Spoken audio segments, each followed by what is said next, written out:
wake up, Billies. Everybody gotta put their time in. Wake up, Billies. Wake up, Billies.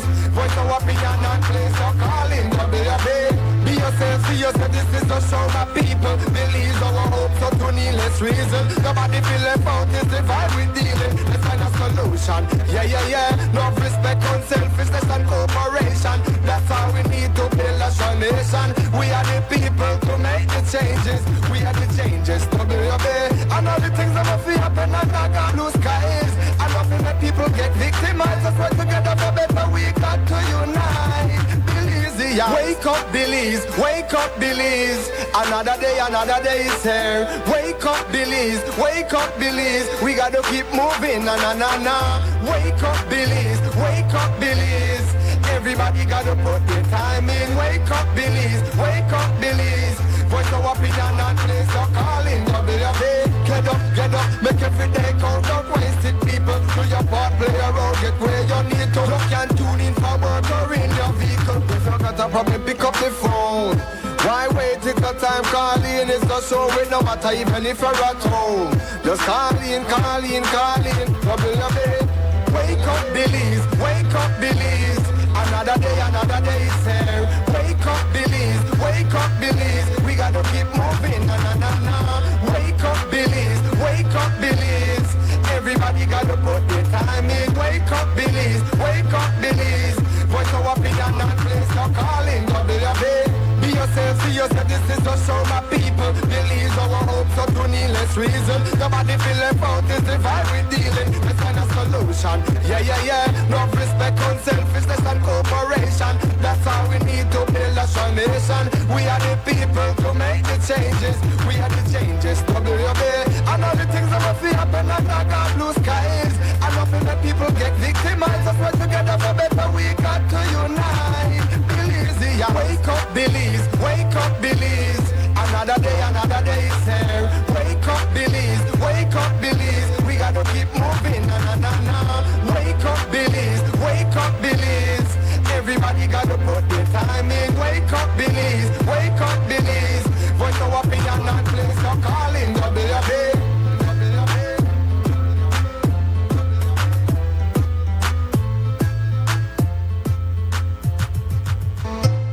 Wake up, Billies. Wake up, Billies. Wake up, Billies. Wake up, Billies.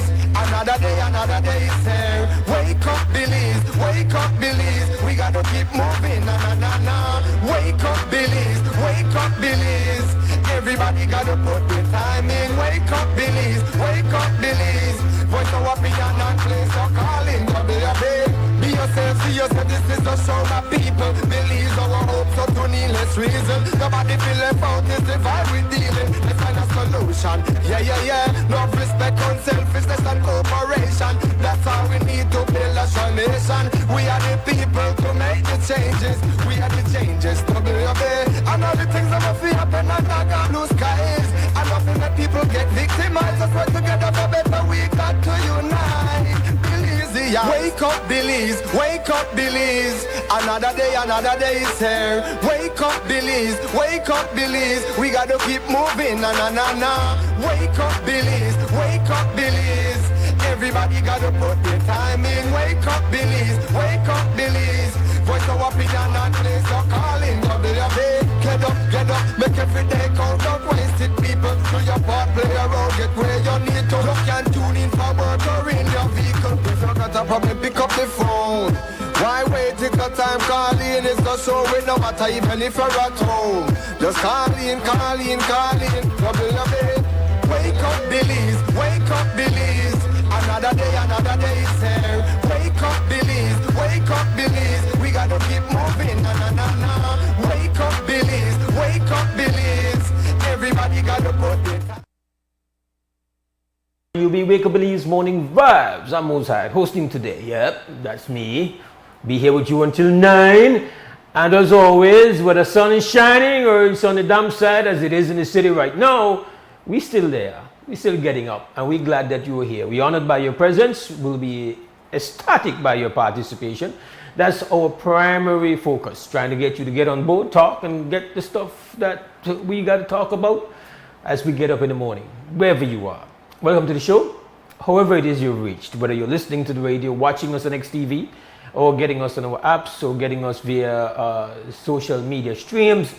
Of course, as always, we remind you that we need to get you on board. So make sure you follow, make sure you subscribe, and don't wait until tomorrow. Do it today. Build up our subscription. All right, do it. So it's good having you, all the people who have subscribed. We love it. You've made the relationship official. We hope that you got up this morning with great health, energy level high, your vibes positive, your energy great, your time and routine flexible enough that you can be here with us. Hopefully you can call in. Why not?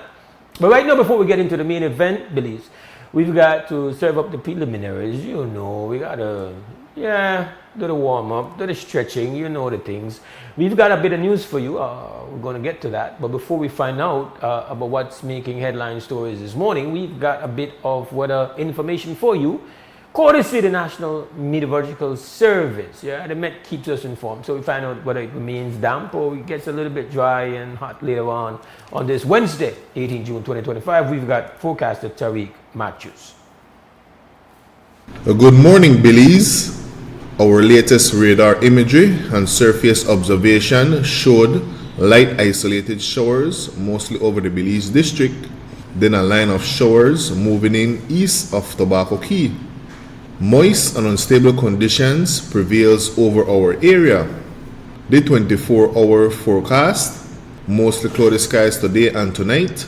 Shower activity will be isolated at first, then showers and thunderstorms will increase around the country, especially over northern and central areas during the course of today. Tonight, some showers, periods of rain, and thunderstorms will affect most areas, but more so over the south. The maximum temperatures for today will reach 85 degrees Fahrenheit along the coast, 86 inland, and 77 up in the hills. The low temperatures for tonight will be around 78 degrees Fahrenheit along the coast, 72 inland, and 65 up in the hills. The winds will be from the east at 10 to 20 knots with higher gusts, and the sea conditions will be moderate to rough. There is a small craft caution in effect for occasionally gusty winds and locally rough seas, especially in heavy showers and thunderstorms. Operators of small craft are advised to exercise caution. A low tide will occur this morning at 9:30, a high tide this evening at 3:15, another low tide tonight at 9:52, and another high tide early tomorrow morning at 4:05. The sun rose this morning at 5:18 and will set this evening at 6:29. The moon will set this morning at 11:50 and will rise just after midnight at 12:12. In the sargassum forecast, satellite imagery continues to show a high concentration of sargassum over the area, and therefore the risk of more sargassum affecting the country remains medium to high. The outlook for Thursday and Thursday night: skies will be mostly cloudy to overcast. Some showers, thunderstorms, and periods of rain will occur around the country.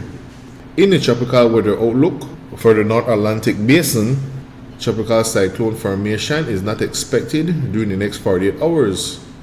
For a review of our forecast and other products, please visit our website at nms.gov.bz. With that, we end this morning's forecast from the Belize National Met Service. The first private radio in Belize since 1989, Creme FM presents the news. Informative, accurate, current information, local, regional, and international news, weather and sports. And now, the news.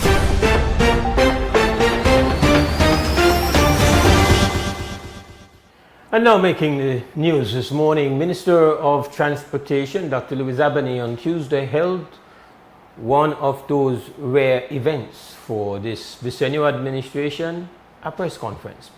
The focus was the National Bus Company, intended to usher in a new era in the public transportation industry. The minister made clear that this is the direction in which the government intends to move, but those operators who do not buy into the plan of the private-public partnership will still be able to apply for road service permits. However, according to the minister, they will have to meet the requirements which are now being enforced. Currently, 31 operators are a part of the Belize Bus Association. We have at least 15 of the operators, of which the two largest are supporting this concept at this time. If at the point when we ask who wants to stay in, let us say it's 15 and 16 said they don't want to stay in, well, we can still continue. Why are we going to be held back because some say they don't want us to come in? Once we give them the continued right to operate, then that we've discussed this with the AG, then we can continue to operate as a national company that will own the terminals, and then if those other operators want to use the terminal, then there may be fees to use the terminal and things like that, right? So we move forward. The country cannot be held back. We're in 2025 now, and who sees the vision and wants to be a part of it, well, we go forward. We go forward with them, and the others, well, then the commuters will then decide. You want to go on a national bus, whether on an AC bus, where you have no standees, you have bucket seats and so forth, or you want to continue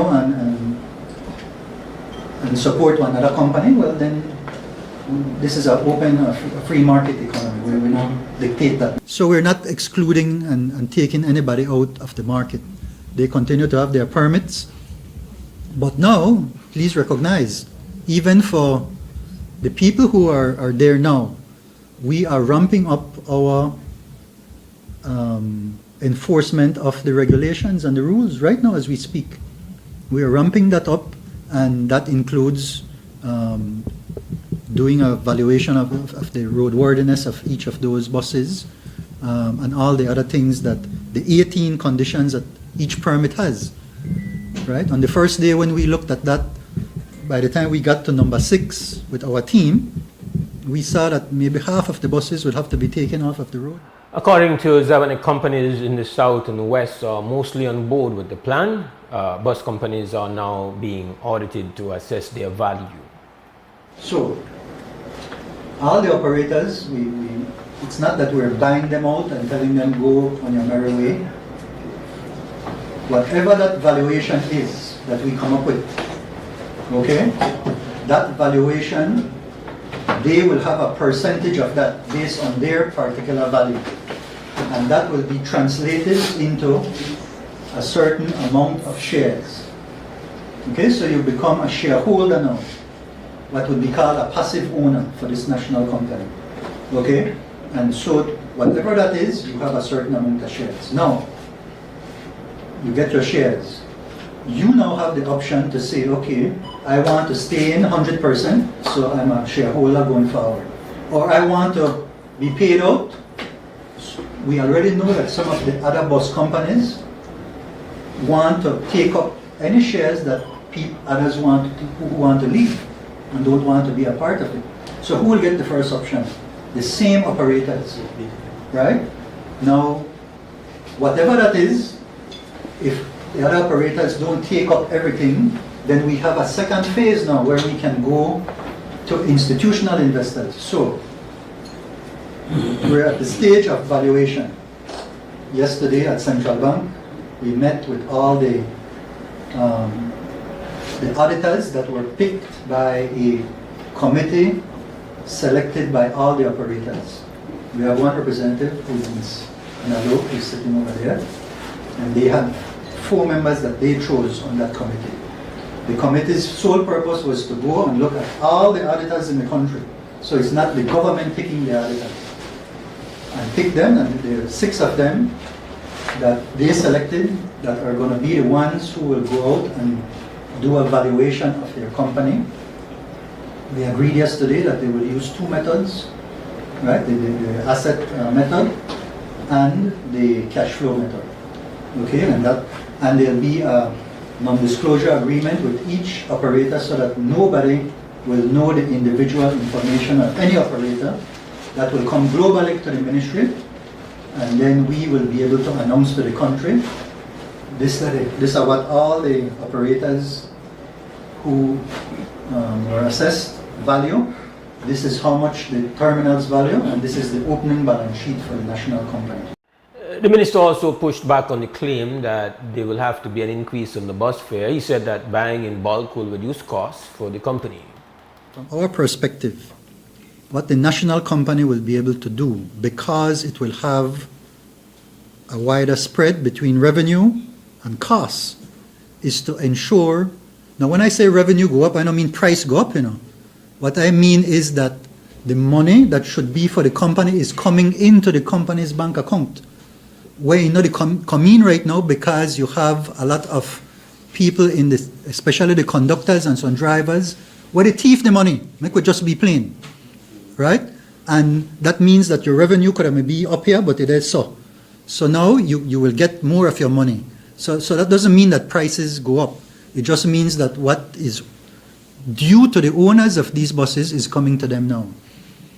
But because your costs go down and you have a bigger margin, there is less pressure to increase prices, right? And if we're doing this for the purpose of the public, a public purpose, then what do we want? We want to give the best service at the lowest cost. So this is the only way that we can ensure in the longer term that you don't have pressures to increase prices for the service, which I think the press release, we've discussed this 2 or 3 times already, ignored completely from the discussions we've had before. Zabane says there will be a transition period when existing buses will be used. There'll have to be a transition period before new buses arrive. So it's going to be basically all the buses that we have right now. First of all, we use about approximately 150 buses on a daily basis. And our inventory is showing us the last one that we have about 199 buses that are operational, right? I put it in quotes because we have to, it's hard to keep track of exactly all these buses. But you can see that for a period of a few months, we're going to have to use the same equipment that we have. And then as the new buses come in, then we start to replace the buses that need to be replaced, the ones that are in the worst condition. At some point, all the buses that we need will be new buses. Then the old buses will go on the market. They will go on the market for whoever else wants to buy those buses. Dr. Zabani also explained that not everyone will get jobs under the new bus company. Plus, again, they can be passive owners as shareholders, but they can also now continue to be employees of the company. So you could get one salary if you're a driver or a mechanic or whatever, or somebody in the office. But then you're also a shareholder, so you get dividends, which is something that is not occurring in that form right now. Right now what is happening is that it's a daily thing, and how much you collect for the day, you pay your bills, and then you're left with something. But when you say tomorrow you have to buy one tire, or you have to put in one new spring or whatever, or carry it to the mechanic. And so it's hard to keep track of exactly how much you're making on a monthly basis. With this new structure, you also have more clarity on your income and more stability over the long term. And what's the guarantee with job security, just in terms of that? Or individuals that are already in the industry, what guarantee do they have that? We're not going to say you're all guaranteed you're going to get jobs, because that would be, in a sense, reckless, right? Because we have to have a system now in place that's a certain minimum standard for people who are employed in the national company. So if you come in and you meet those standards, you do your interviews, you have your qualifications, you're a driver, you go and demonstrate that you can drive properly, you pass certain interviews that will speak to your character. According to Zamani, the people who will get first choice for jobs in a new bus company are those who are already employed in the industry. By September, after cabinet approval, the company would be established and supporting legislation introduced. A board would then be formed and employees would be hired so that operation can begin by January 2026. According to the minister, the board will decide whether dividends are paid out monthly, quarterly, or annually. Part of the new plan to revamp the public transportation industry involves the upgrade of existing and construction of new bus terminals. Dr. Louis Abane has explained that this will all be integrated into the plan of the new public-private partnership that will be created to manage the new national bus company. We asked the minister if the responsibility for that public infrastructure should not be borne by the government alone. There are two aspects to that. First, CEO Williams is working on, along with the Ministry of Finance, to get the funds that people pay for bathroom fees to be reinvested in the terminals and improve the bathrooms. Many of the bathrooms that have no toilet seats, and these kinds of things. It's not rocket science, and it doesn't require a whole lot to bring them up to standard that are humane for our people. So that is ongoing. We also have work with our partners at UNDP, and there's a certain element of funds there that we're looking to invest in the present terminal in Belize City. We're working with MIDH. Hopefully we can get the area in the Belmopan terminal paved, because we know there a lot of dust comes up when the bigger buses come in, the MCI buses, and we have to look at other places. But that's at least to bring up what we have in the meantime to some civil standard. Now when it comes to building new terminals across the country, that is part of the plan of the new national company, where in the opening balance sheet that we start with, that will guide us as to what additional investment will be needed to have a new terminal in Belize City, new terminal in Punta Gorda, a new terminal in San Ignacio, a new terminal in Orange Walk. So you're talking quite a lot of investment there already, and then the upgrading of the other terminals in the other municipalities. So these are things that we're working on in getting values for what these things will require, so that by the time we get to the point of getting the valuations that we're doing right now, we can have a very good idea as to what we want to start off with on January 1st of next year. Dr. Zabane clarified that other institutional investors like the Social Security Board will be invited to invest in the PPP. The concept at this point, and remember that all of this is being done in a phase way, with the cabinet approving each phase as we go. At this point, the concept is that government's contribution to the PPP will be the terminal facilities. Okay, so that will form a certain percentage. We're doing the valuation now, so I can't tell you that it's 30% or 40% or whatever percent, because we don't have the numbers yet. We're working on that within this month, next month, and in August. So we know then what the value is at this time and what additional capital will be needed to upgrade and to build the new terminals. That becomes a part of what we need to start with, along with the valuation of all the operators across the country. So that is exactly what we're doing now, to make sure that we have those numbers as accurate as possible. That will mean that a large chunk of the dividends will be going back to the government for infrastructure. Well, it does not necessarily mean that the government will be the one to invest in the additional capital that's needed for the upgrade, because you have other institutional investors, as we know, with other utilities like BEL, BWSL, BTL. You have other entities like Social Security, Central Bank. You have other institutional investors like the insurance companies. I have not met with them yet, so I don't want to sound like I'm jumping ahead, but I do plan to meet with them and explain this investment opportunity to them, and so they get that option. Plus, some of the present bus operators, in particular the larger ones, have expressed interest in putting in additional investment into this company to complement what we're doing. The minister says they expect the new terminals to be operational within another 2 to 3 years, coupled with a new bus fleet for the national bus company. A Mandarin interview of a Belizean studying in Taiwan quickly went viral on social media. Vivi Segiri is a fourth-year student at the Republic of China Military Academy in Taiwan, and she was being interviewed by Taiwanese media to share her story as a foreign student.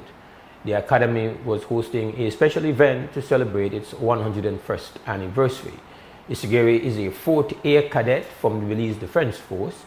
She had long wanted to be a soldier and, in Mandarin, said that there are very few women serving in Belize's military and wanted to challenge herself and took a different path by going to study in Taiwan.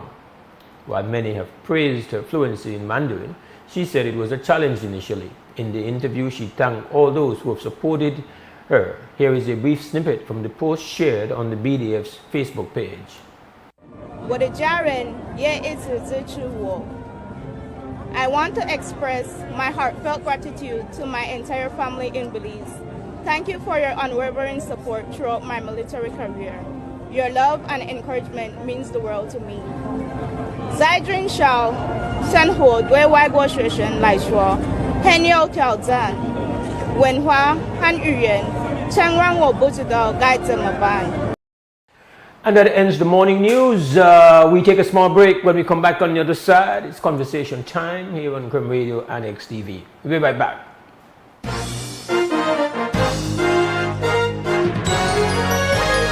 Informative, accurate, current information. Crem's newscast. Local, regional, and international news. Weather and sports.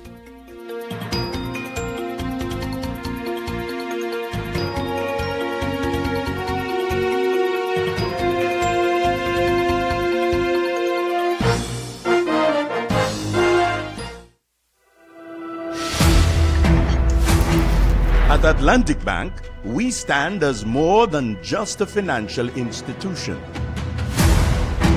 We are your partners in progress, dedicated to fostering your success by providing tailored solutions to micro, small, and medium enterprises.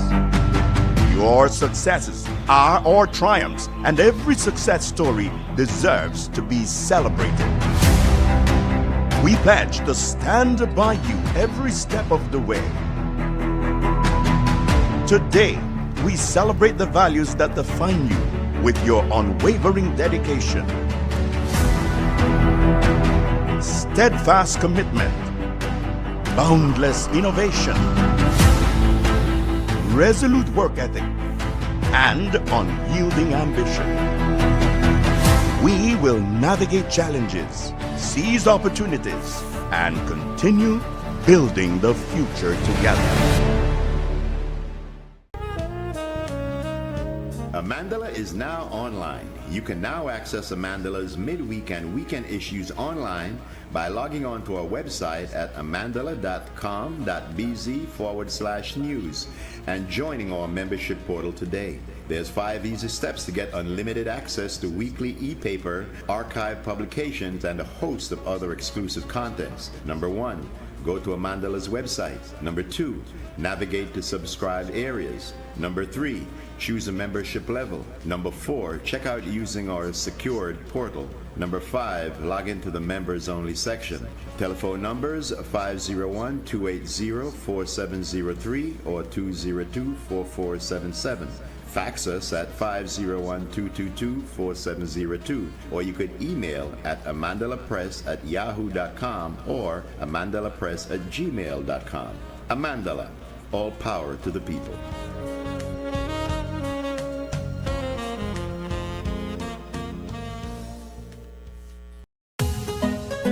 Imagine getting rewards for your spending. Smart prepaid customers countrywide, it's time to level up with Smart Gains. Smart Gains are exclusive, limited time offers sent straight to your phone. We're talking irresistible rewards you'll actually want: extra credit, bonus data, and exclusive perks, all tailored to you. Because it's Smart, we've always got your back. Don't miss out on rewards made just for you. Smart Gains, Smart Savings, Smart You. Smart, bringing people together.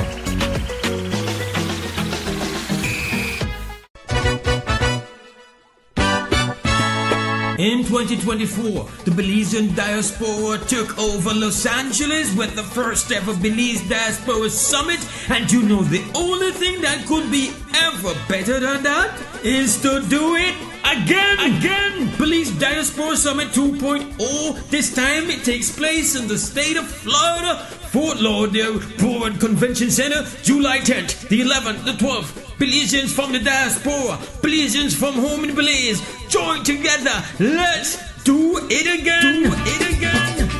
3 days, government services, clinics, business displays, kitty corner, pop-up trivias, panel discussions. There will be highlights for business mixers. There will be live performance. Racindio, Destiny Wagner is going to be there. There's going to be a live performance of Makobi. And you will have Immigration and Civil Rights Town Hall. Special guest Kenneth Gibson, interview and book reading. There will be a wind-up reception, rhythms and rum. It's happening, Police Diaspora 2.0, Florida, Fort Lauderdale, Power Convention Center. Don't miss it.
All right, welcome back to the WB Wake Up Belize Morning Vibes. Wednesday morning, the 18th of June 2025, and it's now time for the business end of the WB. I'm Mose Hyde, hosting today, and not here to preach, not here to talk to self, here to link and reason with you.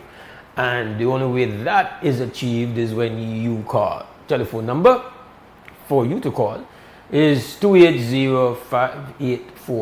280-5848. That is the live line for you to get in the conversation. We hope to hear that phone ringing soon and ringing often. All right, we got a deal? Good.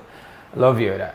It's a Wednesday morning conversation, and several things are on my list. If I'm able to get through to any of it, sometimes I have a list and you don't get to it, because as you should know, if you're called, you're the priority.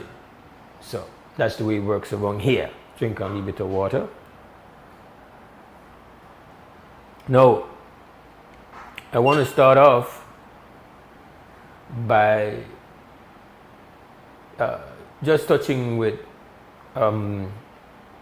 what I feel is an immediate priority for us here to get into a mode of conversation about, because we have a call. Krem, good morning, WB. Well, you know I have my own thing for my list, my brother. Yes, sir. I'm conscious of this. Good morning. Good morning. Well, we give thanks. We're there up, give thanks. Don't say it. Don't say it. Well, you know, last time we have a bus problem, transport problem. You know this? And I said the minister, no, the new minister of transport, sound good. Everything sound, you know that always the case, everything sound well put together, well put in the order.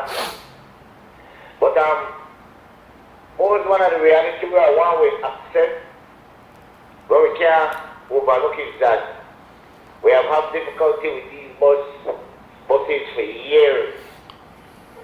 And I know all these buses got different owners. And you can't tell a man how to run a bus, or you can't tell a man how to do the bus. But one man is responsible for people. We got drunken bus drivers, disrespectful conductors. And anything happen over. The other day, so people run out of a bus and want to hijack the bus, not knowing that the bus is just fire. You got bus driver lean up on the roadside, they take a 2 car, run this slow. Then you got bus driver with each bus at different price. Because right now I think to go to Placentia, right now I think that will have a hacky. You know? But one incident I see with me too, I experienced down in Placentia, the fancy bus. When we got Wi-Fi, again, the fancy bus, you don't go for it, they give you juice. They don't get it again, because I use the bus. When the first bus, I use the bus. Lately, when I went up to Placentia, I sitting there by the bus terminal. They have a tea. And I see one guy have one couple of luggage. But these are for the fancy bus, the fancy one. The fanciest one right now, we can run every minute, take a pass, and we raise the price. Listen to me now. I see Bali catch the bus. Bali, a woman catch the bus. And look, they got luggage. Me never know they charge no per bus. It's for luggage. I never knew that. For sure to be the bus long time. They charge the man $45 more than the regular price we pay to hear a woman to go up on the bus. At the time, bear in mind, the compartment where all the luggage empty. No, I'll give them the benefit of it all. You can't bring one battalion luggage because of the other people who we might meet from the way we got luggage too. So fair is fair, right? But that never get my attention that we are how the conductor one with the man. And the conductor one, the one other color one, teenager to this area. You get what I'm saying? I did listen. And then while they tell me you think that rough bricks it is, I send a letter, a regular letter for you to believe. And I charge $20 for one letter. One letter. You get what I'm saying? They think that it was a long time. Right? I don't know if you ever gone to one bus terminal yet. But that's why you see the street and them bathrooms there. And because you have to pay for use it. I don't know if you gone to a bus terminal yet.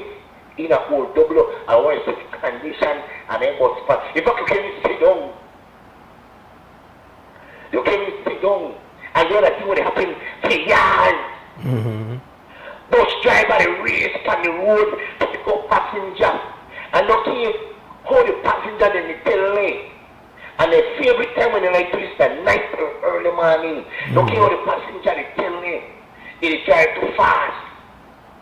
People they on this bus that you have to be responsible for. Well, that bus driver they know how important their job because they're moving passengers. You understand? Then that the thing will be the face long time. The first minister of transport come with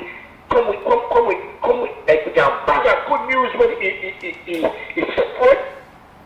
The new bus they will come. When I'm about 2 or 3 I didn't know, and you have to go back to a regular.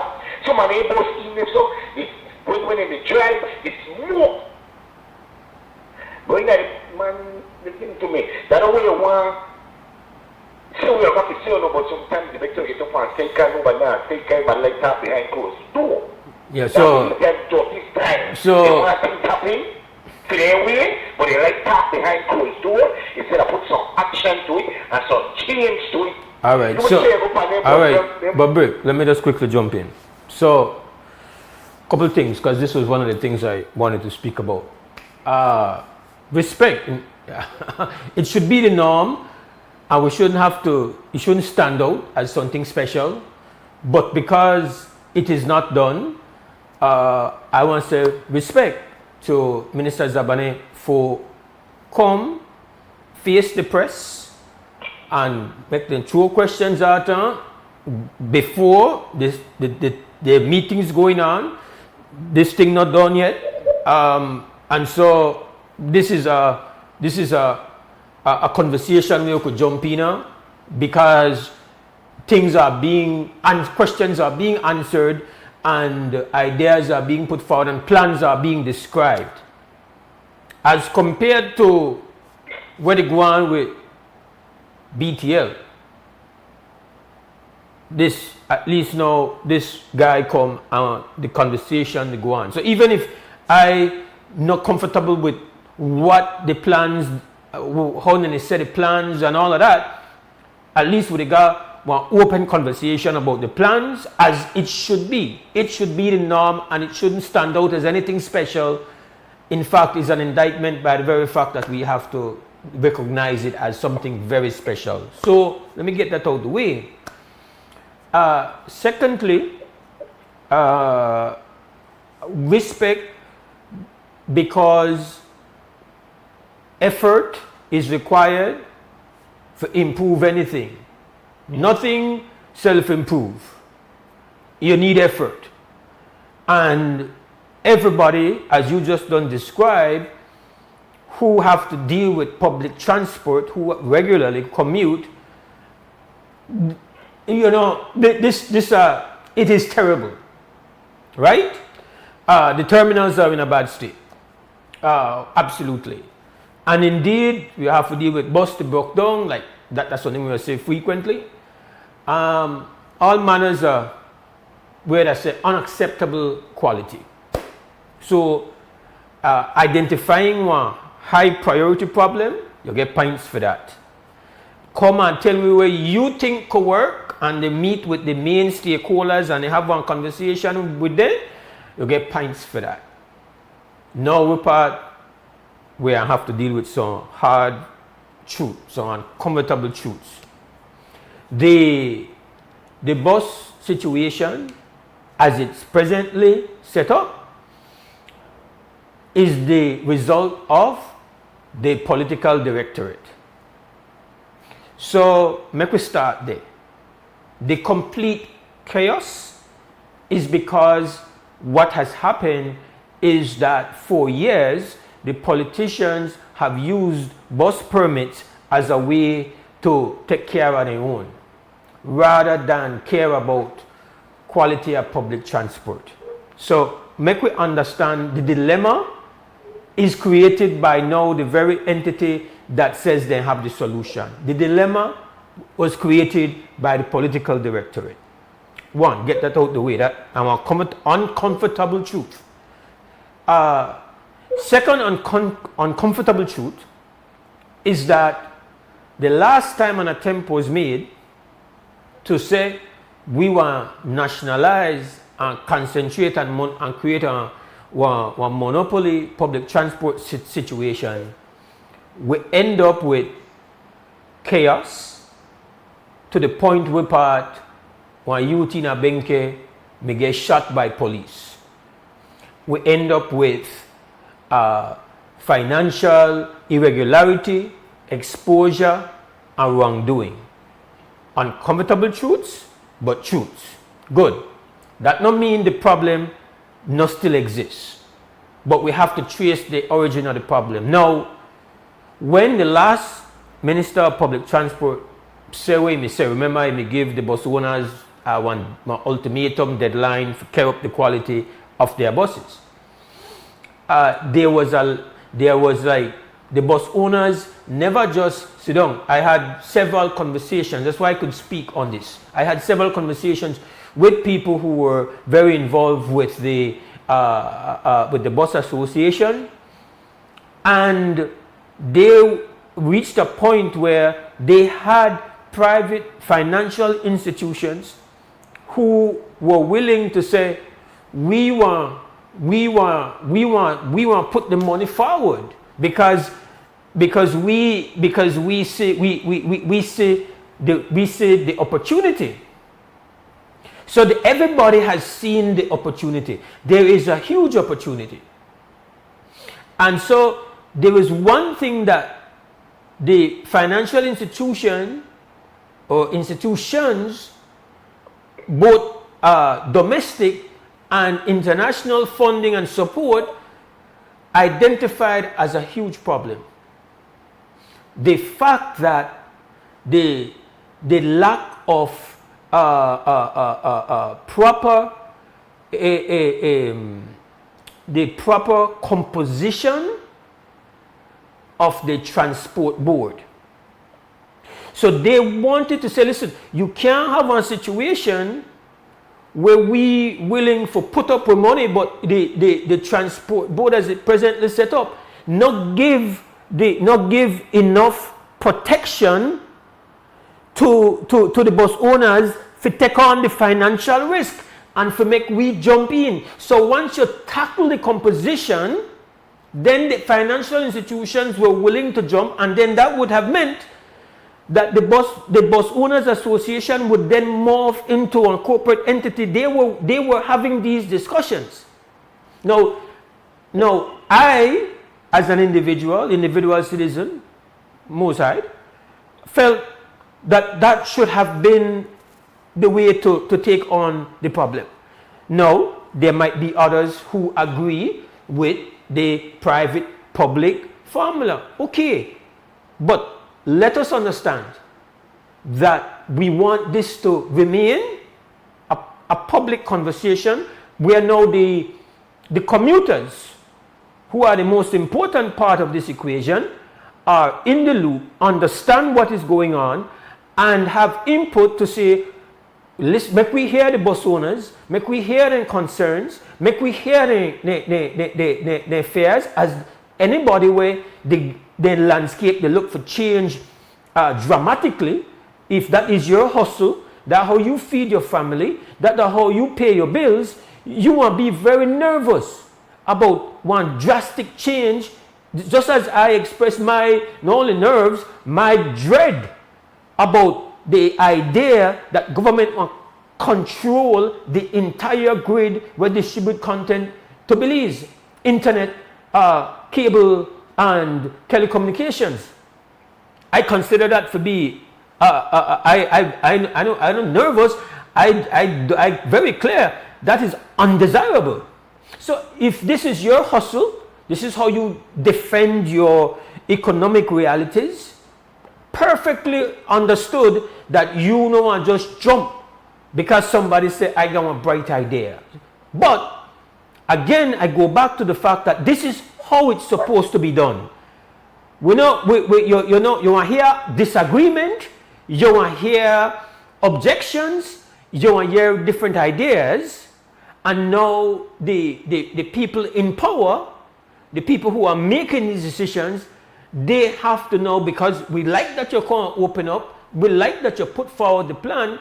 No, let us have a real, honest, collaborative exchange of ideas, positions, objections, and then we move forward. But ultimately, we should all understand the present state of affairs is completely unacceptable. What our commuters have to endure is unacceptable, and so we love that this has now been flagged as a priority, but let us understand, we also have to deal with the ugly truths and some of the how we get here, and so we have to also look at other ideas of how we solve it. That's my little part on the bus thing, bro. All right. Quickly, I just want the public know that they know. I know what are the question. You know what? Before you go there, before you change, I just remember. So just over the weekend, you know me and you're with a YouTube addicts, right? Yeah. You'll find a lot of interesting things on YouTube. And one of the things I found on YouTube, just because I know that this bus situation is going on, I actually found a video on these buses in Kenya. And I'm showing it on the screen right now. I don't know if you're seeing the screen. But what was amazing is that these buses are being made by mechanics and welders in Kenya.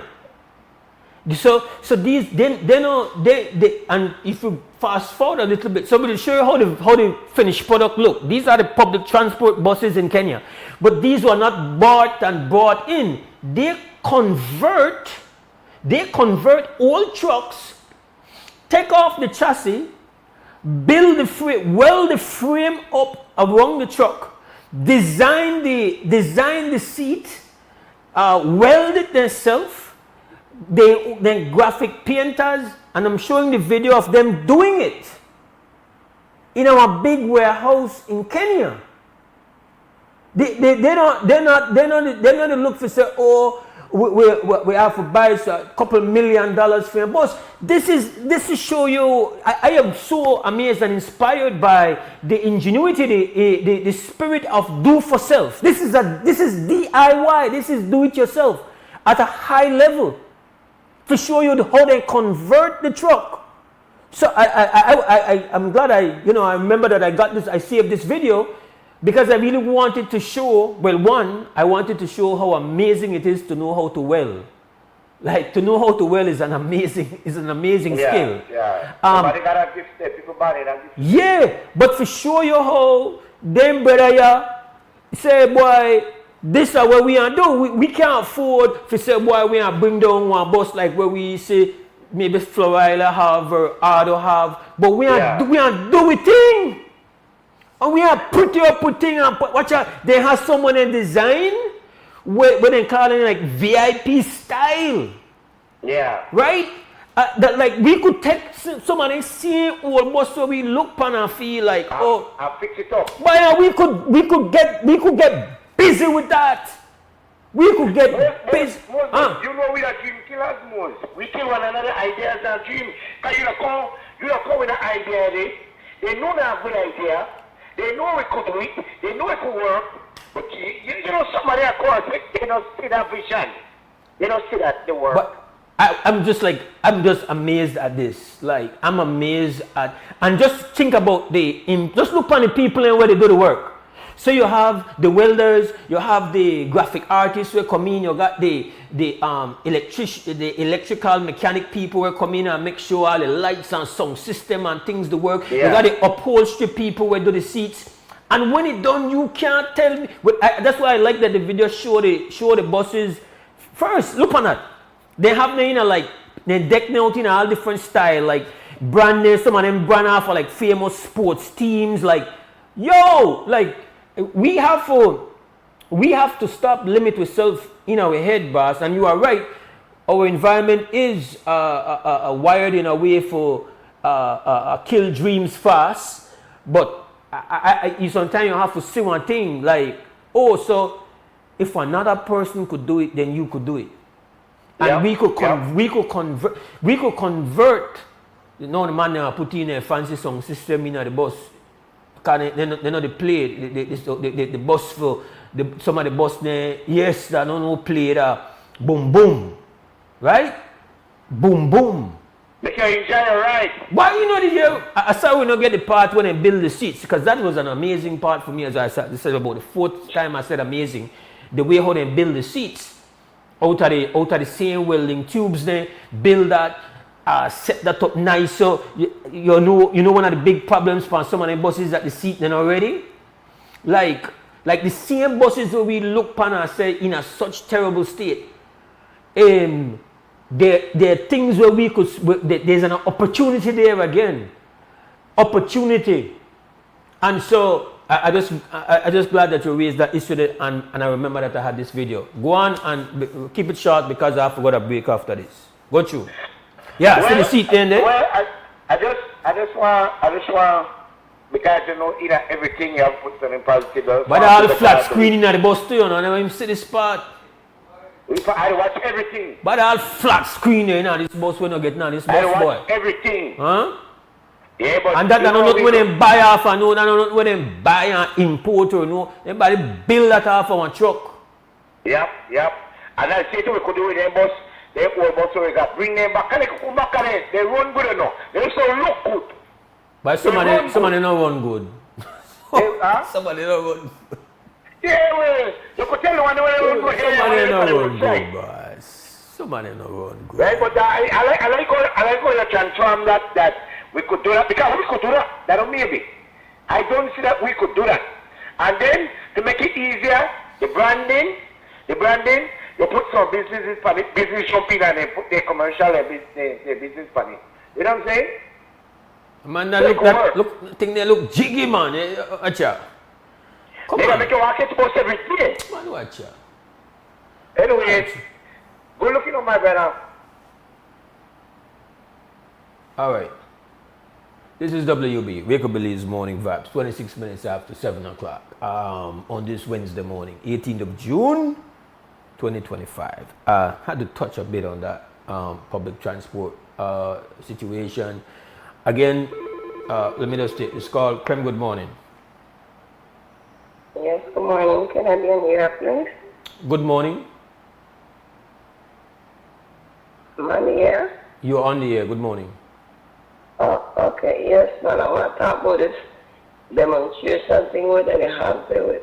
I don't know why this William Stein. I don't know why he did fight. What he did fight for? You know, I don't get it. But then I got, he don't win nothing. He crazy or something. Because he want run the UDP. He don't win. So what he wants, he just to destroy the party. Why?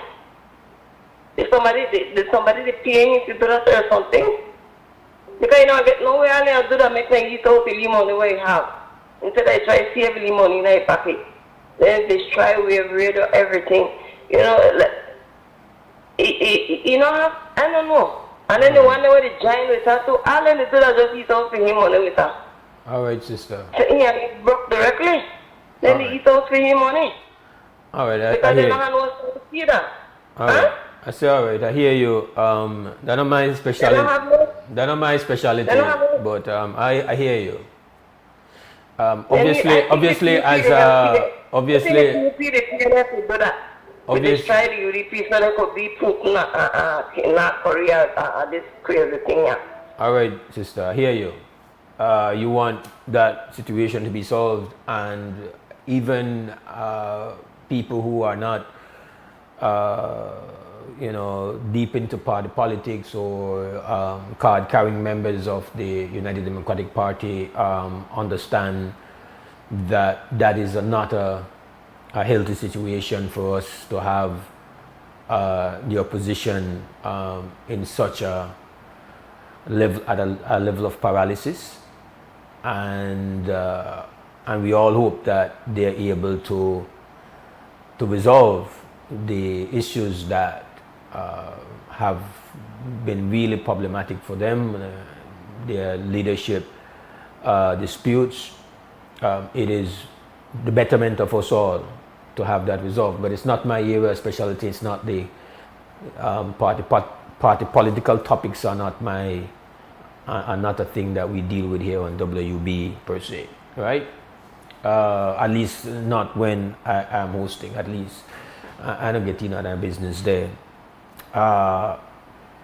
It is 7:29 inside the WB Wake Up Belize Morning Vibes, and what we're going to do is to take a break. There's a lot of other stuff that we got to really take on, and of course we're always hoping that you jump in and express your views here inside the WB Wake Up Belize Morning Vibes. But we got to go to 2 Cents Scam, sponsored by 4 Point Security, and then we take our first break of the morning.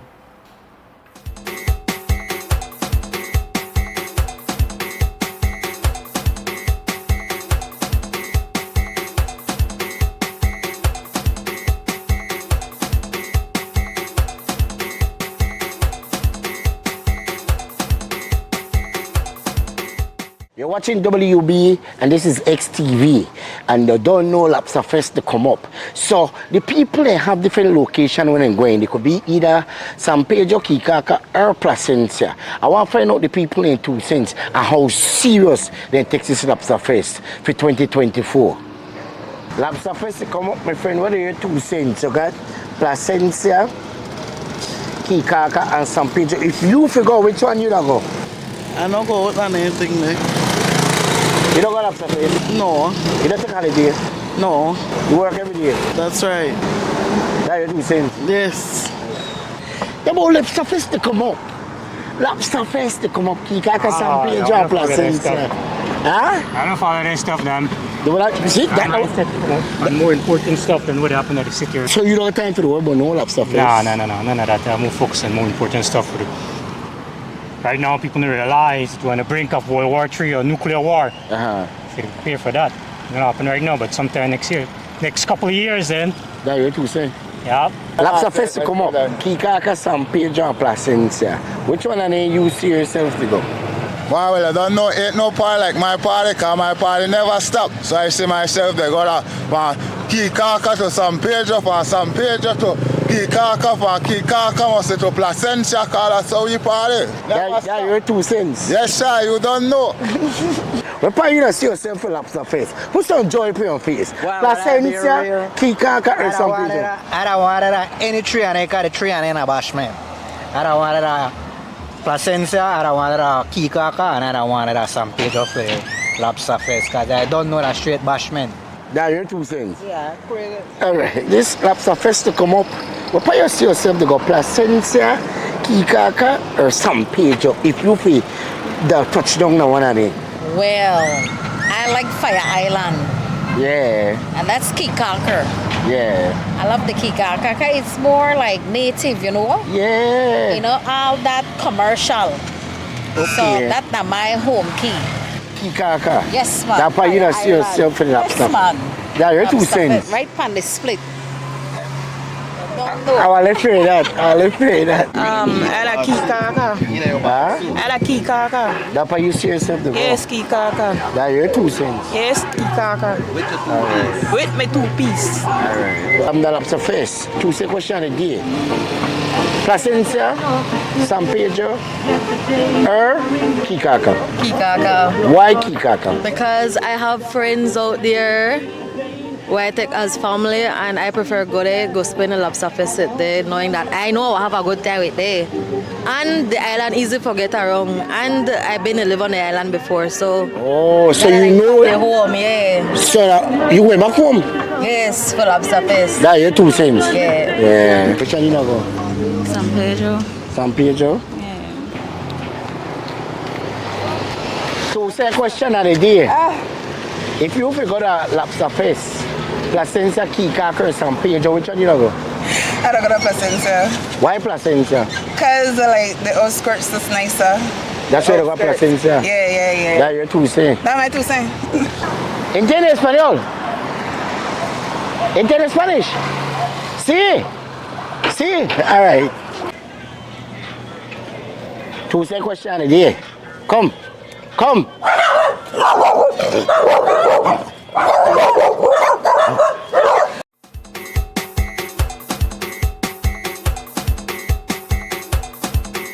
Whether the job is big or small, every super handy dad needs the right tools. And at Brothers Habet and Habet, we have what you need.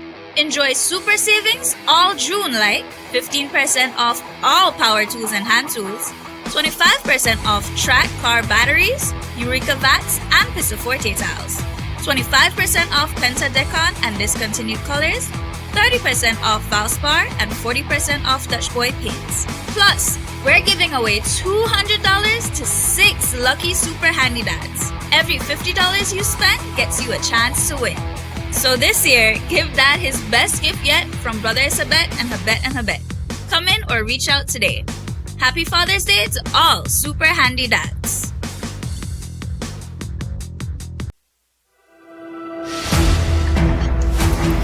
At Atlantic Bank, we stand as more than just a financial institution.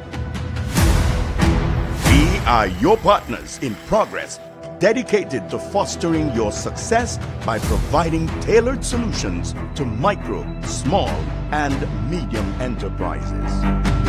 Your successes are our triumphs, and every success story deserves to be celebrated.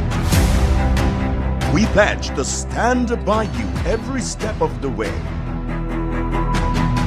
Today, we celebrate the values that define you with your unwavering dedication, steadfast commitment, boundless innovation, resolute work ethic, and unyielding ambition. We will navigate challenges, seize opportunities, and continue building the future together.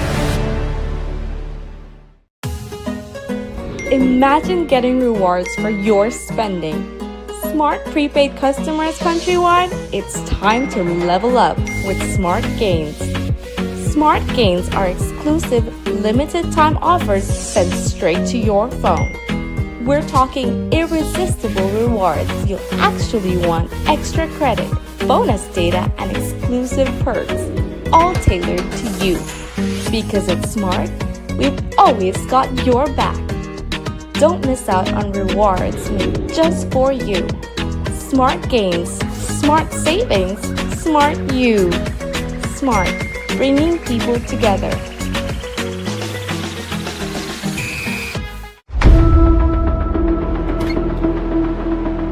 Tired of appliances that just don't last? Appliances that just can't keep up? It's time for a change. GE Appliances delivers reliability, innovation, and performance you can trust. The decision is easy. Don't settle for less. Choose quality, choose reliability, choose GE. Paid for by homeowners who demand better appliances.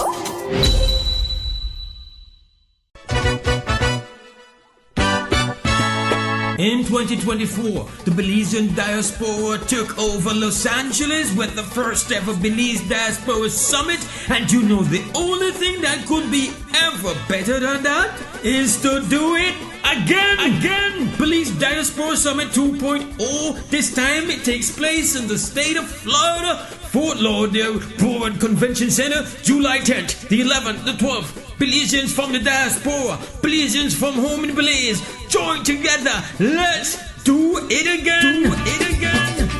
3 days, government services, clinics, business displays, kitty corner, pop-up trivias, panel discussions. There will be highlights for business mixers. There will be live performance. Racindio, Destiny Wagner is going to be there. There's going to be a live performance of Makobi. And you will have Immigration and Civil Rights Town Hall. Special guest Kenneth Gibson, interview and book reading. There will be a wind-up reception, rhythms and rum. It's happening, Belize Diaspora 2.0, Florida, Fort Lauderdale Board Convention Center. Don't miss it.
Alright, welcome back to the WB Wake Up Belize Morning Vibes. Mose in the house. On this Wednesday morning, I'm the host today. Monday, Tuesday, Wednesday. Tomorrow, we're going to have Sister Yaya sitting in for Brother Noor Muhammad. On Crumb Radio and on XTV. And the phone's still there, you know. And it works. The problem is, you know, call. That's why there's no ringing. The number is 280-5848. That's the line that you can get into the conversation. We love when you get in and talk, right? This matter, I want to talk while I have a chance to do so. There's no joy in having to raise messy stuff, but I have to. So I'm sure that you've seen the ad. We've had a couple conversations. The Belize Diaspora Summit takes place in Fort Lauderdale, Florida, July 10th, 11th, 12th. It was done last year in Los Angeles. Went very well. Respect to all those who organized and supported, and it's always great. And so now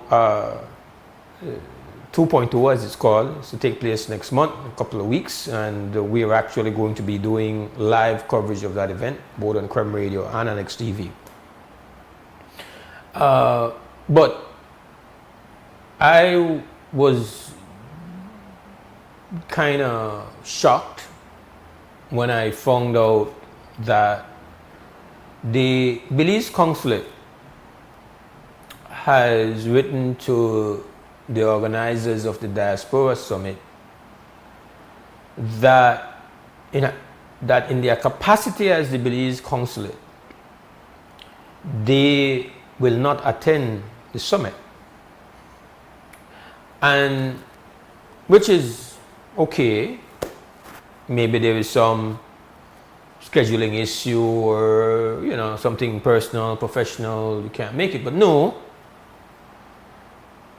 the argument presented as to why the Belizean consulate is not going to be there is that they don't want to be there because potentially ICE might show up. That's the United States immigration people, and that is not something that they would want to be a part of.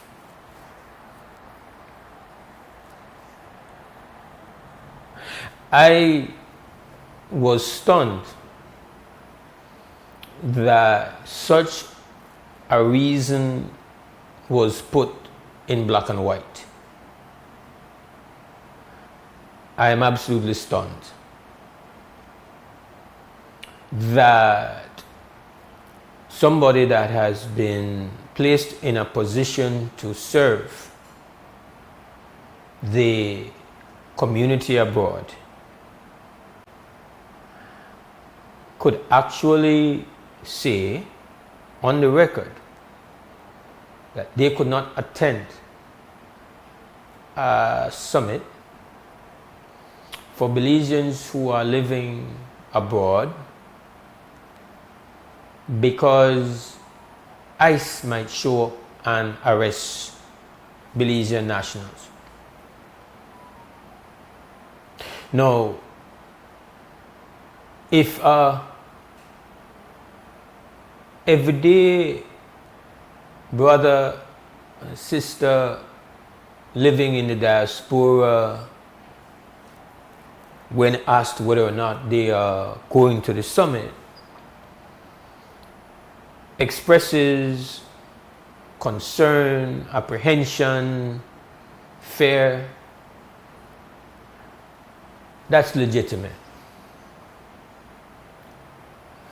But a position, that particular office, it is the reason for the office. It is the living purpose of the office to be exactly there in the event of such a thing. The everyday person could say, I know there with that, and you want to look, I sure. But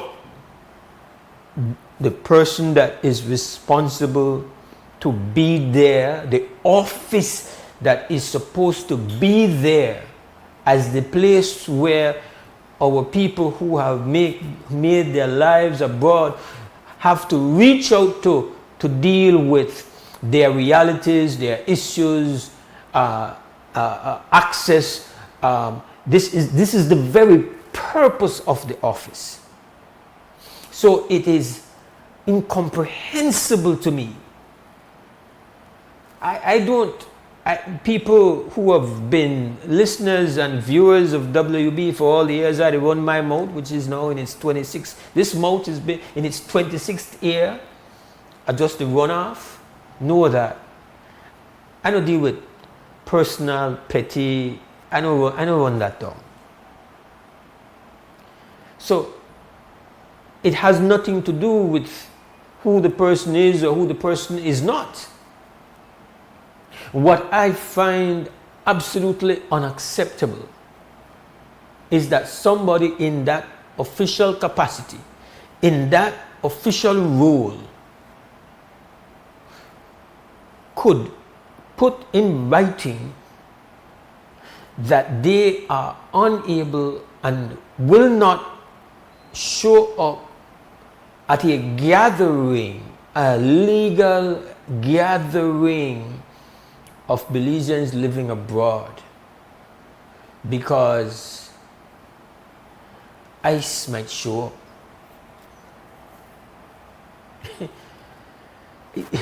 We not even reach the point where we would say there should be every effort made by everybody in official capacity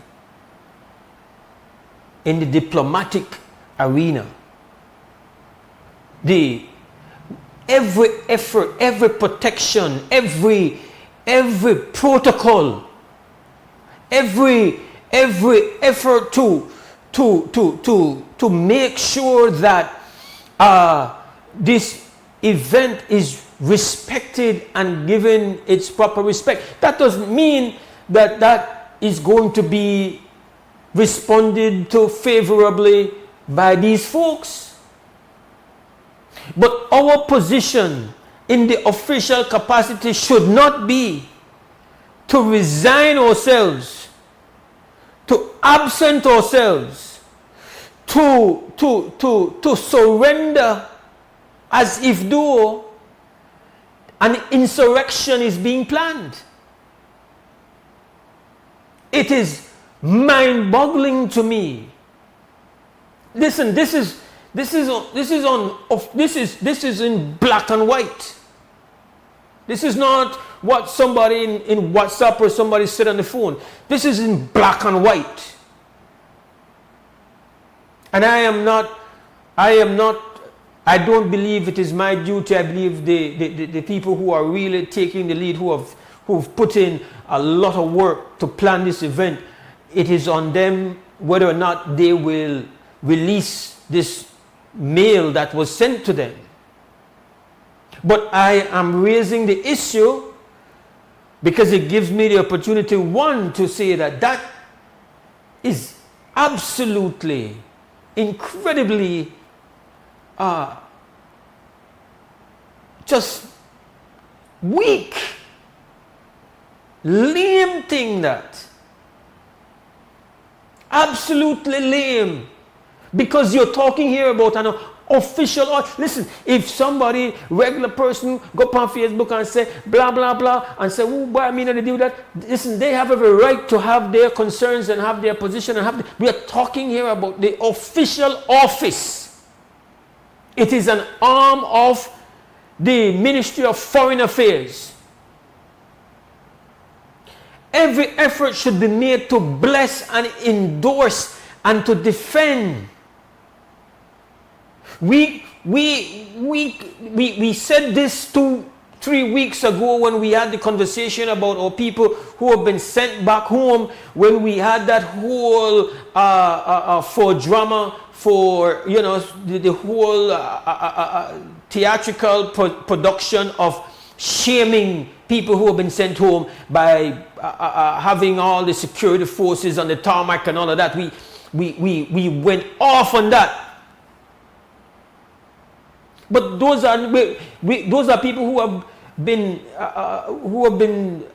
there without documents.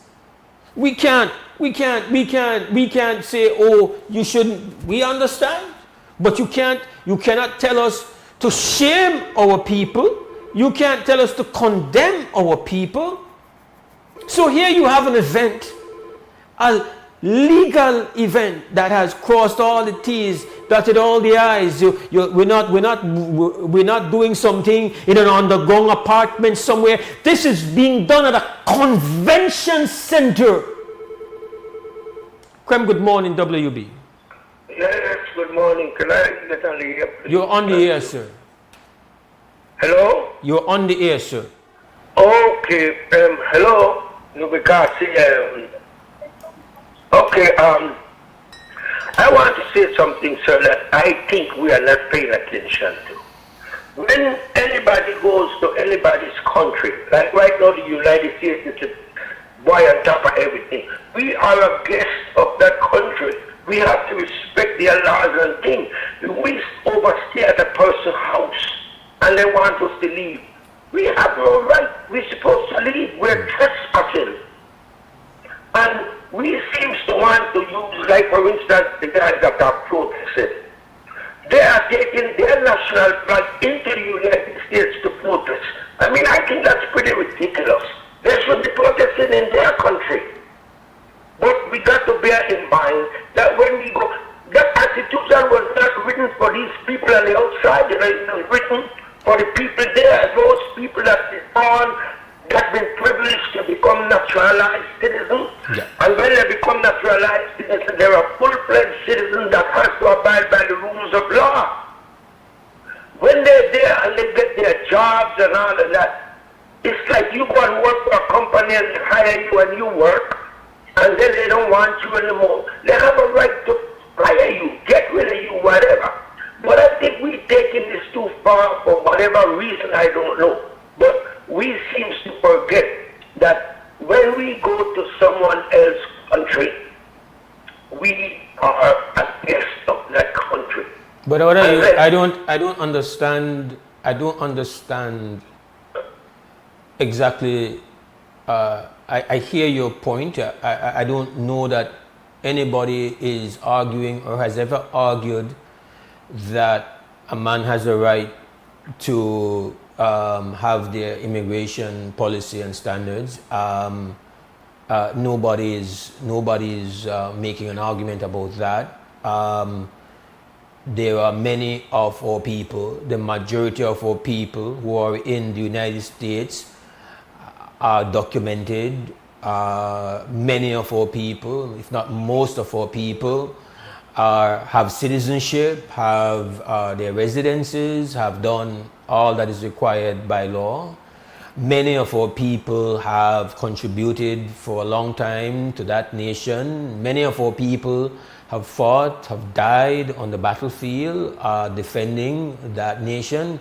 And in fact, now that that nation appears that they are going to go to war again, there are many of our people who are presently serving in the armed services who will go to those areas of battle and war, defending that nation. So they are not just one type of person that lives in the United States that represents us, sir. And if somebody does not have the proper documents, we understand the right of that nation to have immigration laws and policies. But what we stand behind and don't apologize for is that that person is still a human being, one, and is still our brother and our sister, and we will not try to embarrass them, shame them, stigmatize them, and treat them like they're some kind of second-level human being. That's all we are saying. But on the matter that I'm talking about is not that. It is not that, sir. Krem, good morning, WB. Krem, good morning. Krem, good morning. All right, you can't listen to us on the radio or computer or whatever device when you call. When you call, you have to listen to us on the phone because you might be listening to a delay. So if you're watching on Facebook or you're watching our stream on YouTube or you've got us maybe even on your radio, there is a delay and you cannot have a conversation with us if that is what you're doing. Krem, good morning, WB. Hello? Good morning. Hello? Good morning. Yes, good morning. Can I be on the air? You're on the air. Okay.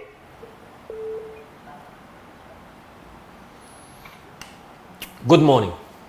Yes, Mose. I have a problem. I did check with the magistrate court. Personally, I have to make payment, and they made payments for February. They received that one from April, May, and June. They pay. But what are the problem as to why people they take so long to receive their payment? Are you talking about family court? No, from the treasury. But the payment is coming. But the payment is coming for what though? I'm not clear with that. All right. Well, the person sued that person, and then the payment. Oh, okay. And then they make okay. So got it. And so the payment is made to the court, then it goes to the treasury, then you go and you get it, and you're saying that this person makes the payment, but there is a long delay before you're able to get the funds. Correct. Okay. And then for their responses, that it's because they only have 2 people that they deal with the processing. Mm-hmm. And sometimes they have to take one of their 2 people for the whole country for the processing and use them for cash out. So that is the reason as to why you're having a delay. Okay. So they don't have enough manpower, you're saying, to process the funds. Yes, but then the thing is, if you could employ imaginary people in a contract for imaginary jobs, then why you not just hire 1 or 2 more persons and make people could get their friggin' money? All right. I guess the whole saying when they had the ad we used to run, I don't know what it was. It's my money and I want it now. You remember that ad? Yes, I sure do. I love that. I love that slogan. It's my money and I want it now. Because even with the family court, it's the same thing. Yeah. Your money paid in, but then you have to wait for treasury there to release it. So what is causing that delay? They need to check, because what happened to people when need their money? Well, you need your money. You can't go and say, hey, BLA, well, I don't got this money, but in a process, I'm not going to tell me like. You can't go and tell us it didn't, well, no, have to wait now, baby. No money don't got it, but we not get it yet. We have to wait because treasury only got 2 people that work right now. So I don't know how long we have to wait to feed or not. I get it. And it's good you call and put the pressure on them to understand that they're not doing a favor, right? I'm talking about the people who are responsible for staffing and for running the operations. You're not doing a favor. You're doing a duty. This is you have to do everything in your power to be as efficient as possible, especially when you're dealing with funds. And so I have to back you and say they should be, to the best of their ability, they should try to reduce the time it takes for you to get access to your funds. So if the person has paid it in, you know, then let that money be available as soon as possible. Okay? I have a neighbor when for the past 6 years they try to get the money where they don't pay in and he still can't get it all no. They're like, why they not check these things? And this has happened for a very long time now. You know, then that one of the things that needs to be fixed, needs to be addressed. Because I am pretty sure, watch how easy funds be available for the ministers there. Thing when time they need to do the thing. Who was sent fucking bill for $40,000 for everything. But then the fence are $100,000 before they receive the money, the fence done. Huh? So now, how want to do their thing that's all like that? And then people money where they're paying, I think they can't receive their money yet. Man, that is ridiculous. The young lady actually blocked my number because I was calling in to try and find out when I would receive my money. Why? That is disrespectful. Under the office, we have the money. We have to try to get information to know when you will get your money, and then honor to do that. I completely support the concern, Sistren, and I don't know. I don't know what the load is on the people who are there, and what is how much funds they are tasked with being to distribute on a daily or weekly basis. Like, I don't know what the workload is, what the logistical challenges are. I don't know how fast their internet is. I don't know all the checks and balances, when all the protocol that is required.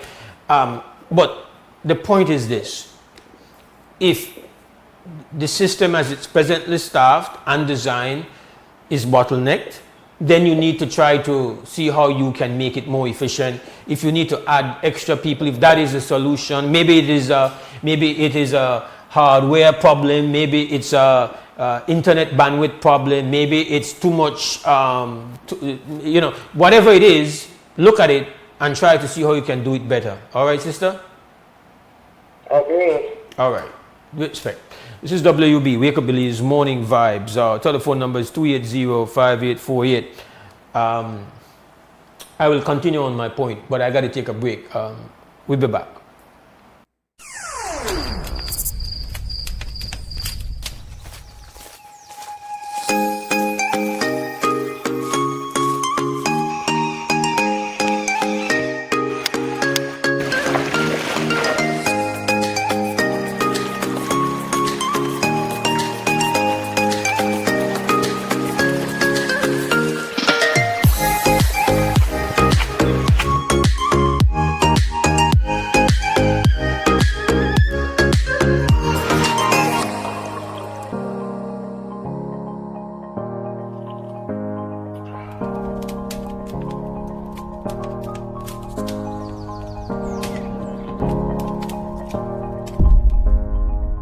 Explore the great outdoors with Benny's quality and savings. Hey Belizean students, ready to unlock your future? The Social Security Board is now accepting applications for its 2025 scholarship program. Whether you're aiming for vocational technical, high school, or an associate degree, this is your chance. To qualify, you must be a born Belizean accepted to a school in Belize, entering high school, trade school, or college for the first time, demonstrate financial need and academic potential. Don't wait! Learn more and apply online today at socialsecurity.org.bz. Deadline is Friday, June 27, 2025. Remember, only online applications are accepted. Unlock new opportunities for success with a scholarship from Social Security.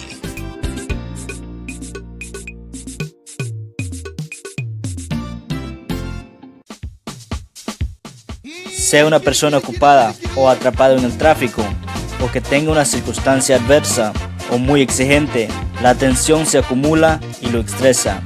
El estrés ataca a todos en cualquier momento, a cualquier edad. El estrés es un asesino.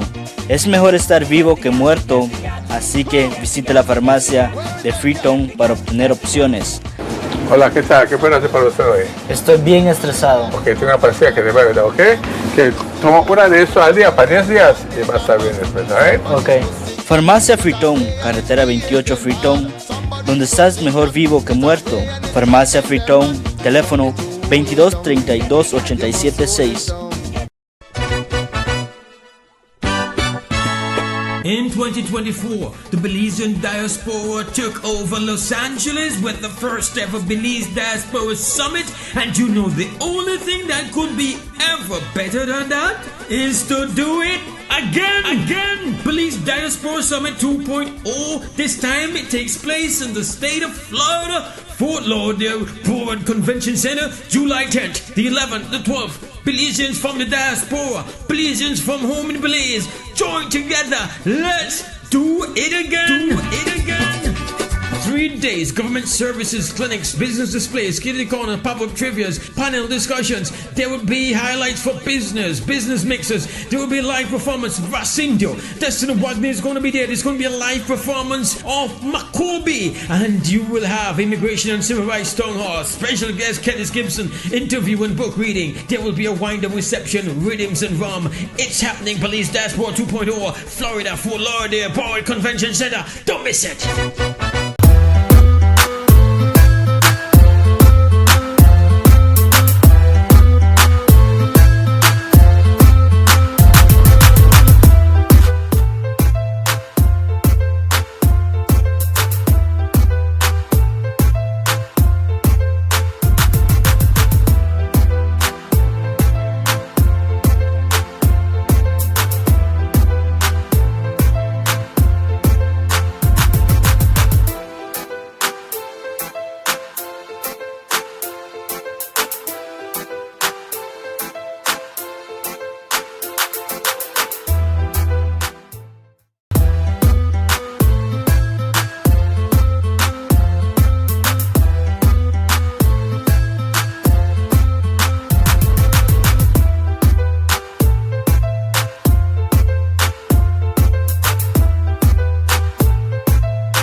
All right, welcome back to the WB Wake Up Belize Morning Vibes. It's 11 minutes after 8 o'clock on this Wednesday morning, the 18th of June, 2025. Mose Hyde hosting today, and our telephone number 280-5848. That's the live line for you to get in on the conversation.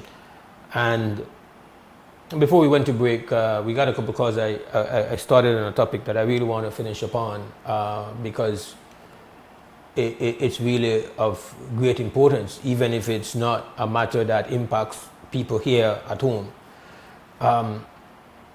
Listen, just a kind of recap. There's an event being organized, in case you didn't know, it's the second one.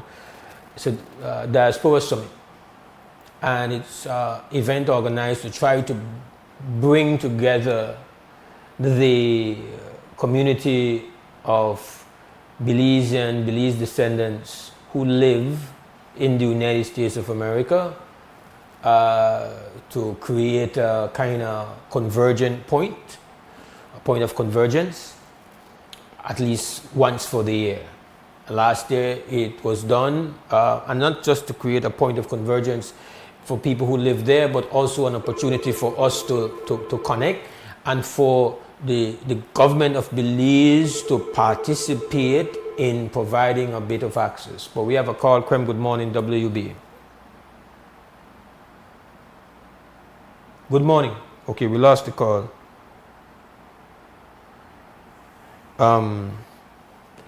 And so as a part of that, there's an invitation to all the significant ministries to have representation at the event. And last year, that is how it unfolded. And it was a 3-day event. It went well. Second, a lot has changed, obviously, between last year and this year. The United States has a new administration with a new emphasis on undocumented migrants in their country, and that they have been very proactive. In fact, I would say very aggressive in trying to identify people who are in their country, who are undocumented people living in their country, undocumented human beings who have entered their country and do not have the proper paperwork to be there presently. And they have made that, and it doesn't matter, that is their right as a sovereign nation empire to decide what they have as their policy, their laws, and what they want to emphasize. But while we would never deny that we have people who are from our country who are there and are not, as we would say, have their papers. We are conscious that they're there, and we understand the implications for them if the people from immigration were to get them. We have seen where some of our brothers and sisters have been sent home because they didn't have their documents. And our position is to not have your documents and living in the next country gives that country a right to say, okay, we have to send you back home. What it doesn't give us a right is to vilify, to try to embarrass, to try to shame. But we are also very conscious, and we understand that this is not, unfortunately, what the U.S. administration is there to defend. The great number of our people who have gone there, who have their documents to be there, who have worked there, who have served there, and in many instances, people who have gone to the battlefield, defended, and have died. So there is not one type of person of Belizean descent or Belizean ancestry, or who have a Belizean citizenship, who is living in the United States of America. We believe, because of the role that they play, and we have seen it over and over, the role that they play in supporting us here, we believe that the respect has been earned. Hence our commitment to participate, our commitment to do what is required, to be there and hopefully broadcast. I was there in LA, and the plan is for me to be there in Florida to bring coverage of that event on Creme Radio and on XTV. My plan is to go there. I have a visa, but they make it known to you when you get your visa. A visa doesn't mean that I have to be allowed into that country, and I accept that. I can get on that plane, which for those who are familiar with me know I dread and I hate, but I will have to take a plane. I'm not going to go on a boat. I'm going to go on a plane, and I am very conscious that it's possible, even though I hope it's not likely, that an immigration officer can say, I don't want you in my country. I can't have any, where I could say, I won't have to say how I could get back from here and try to figure out how to get back home, sir or ma'am. I can't fight nobody.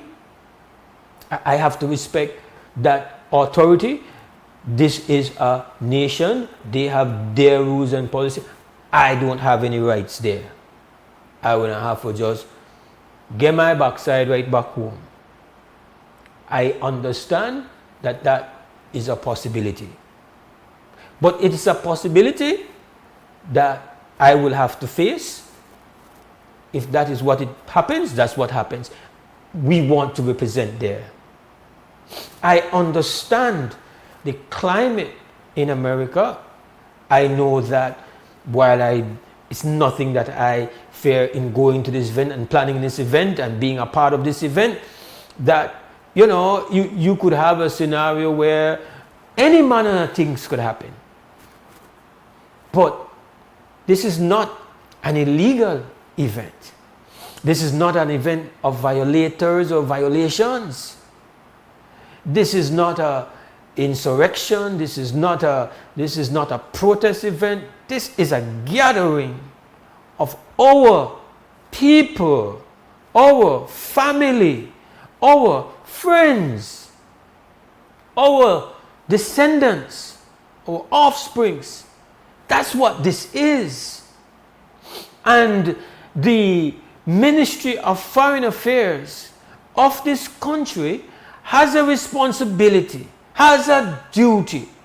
The government of Belize has a duty to, on principle, stand in solidarity with that effort. Fundamentally, with all due respect to the United States of America, to say this is not any violation, any criminal event, any criminal activity. And for the Belizean consulate to say to the organizers they will not attend because of the climate and because they might come there to arrest Belizean nationals. If they feel like that is a possibility, which I don't, but if they feel like that is a possibility, it is not a reason to be absent. It is an argument. It is an absolute purpose. It is your duty, if that is what you feel is going to happen, to be there. And that should be an endorsement. That should be endorsed by the Ministry of Foreign Affairs. It is absolutely outrageous that such a reason has been put in black and white on the record to the organizers of this event from an emissary of the Ministry of Foreign Affairs and the government of Belize. It is absolutely unacceptable. This is not about any act of provocation. There is no act of provocation. There is no act of crime for Belizeans people of Belizean descent who live, who work, who serve in the United States of America to gather amongst themselves. There is zero provocation or offense in that. And if they are treated unjustly, inappropriately, our officials are not to flee, are not to be absent, to be indifferent, but to stand in support, to be present. You have more rights than I do. You have the protection of the rules of international diplomatic relationships. I don't. They could send my backside right at the airport, turn me right back and send me right back where me come from. And I come right back home. But that doesn't excuse somebody who is representing the Ministry of Foreign Affairs. I understand that the climate is not a pleasant one. Come on. Come on. We've argued this point. We've argued this point. We've discussed this matter. We know that some of the biggest festivals of Belizeans in the United States have been put off.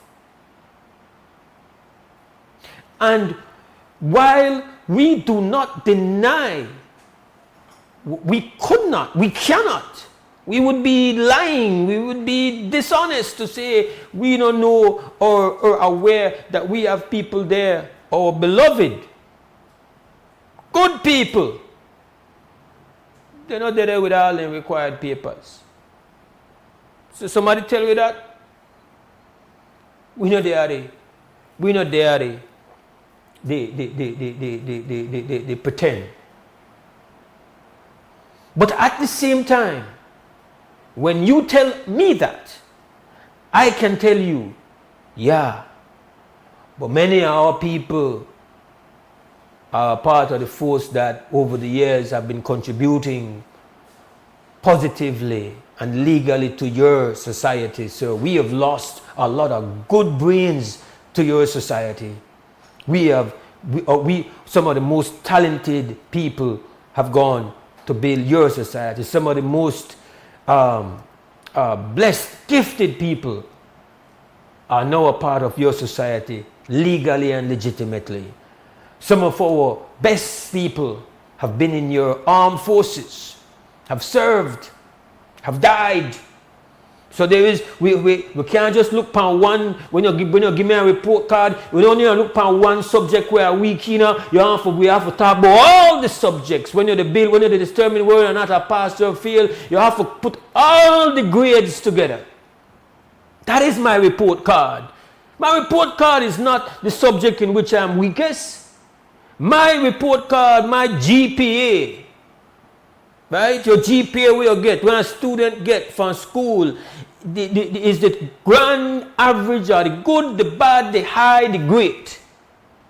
So our report card is not built on just one area where you say, well, okay. But for we report card stuck high. And this is a legitimate, this is not an underground event that's being organized. This is not an underground event. This is legit in every aspect. Give thanks to the organizers who have been on the forefront, tirelessly putting in mad hours to do this event. I stand in solidarity with them.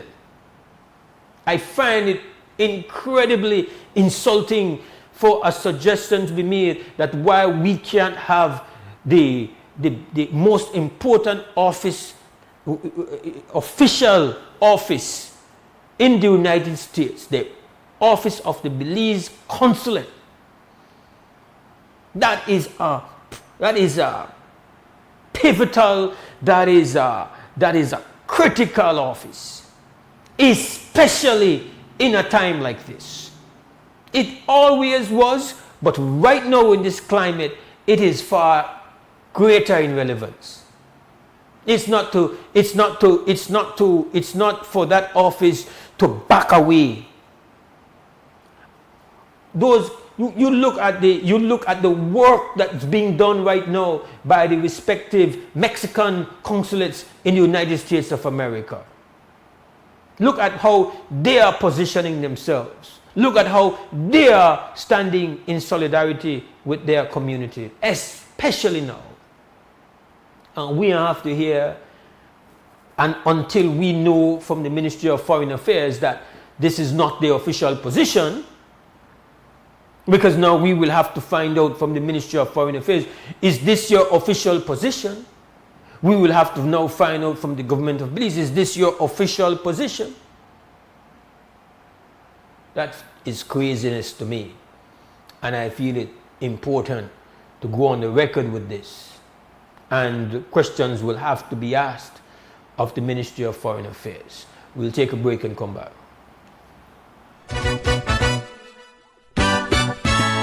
In 2024, the Belizean Diaspora took over Los Angeles with the first ever Belize Diaspora Summit, and you know the only thing that could be ever better than that is to do it again. Belize Diaspora Summit 2.0. This time it takes place in the state of Florida, Fort Lauderdale Board Convention Center, July 10th, the 11th, the 12th. Belizeans from the diaspora, Belizeans from home in Belize, join together. Let's do it again.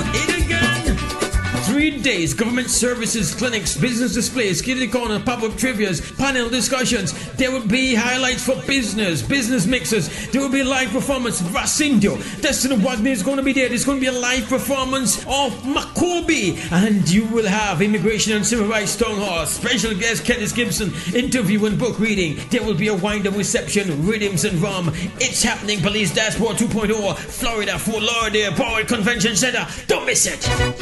This is a matter for our families, our children, our friends, and we must be better people. And so we must demonstrate that we will not tolerate anything related to any type of hate crimes. And if it happens, that we provide those persons with legal recourse to address those kinds of things.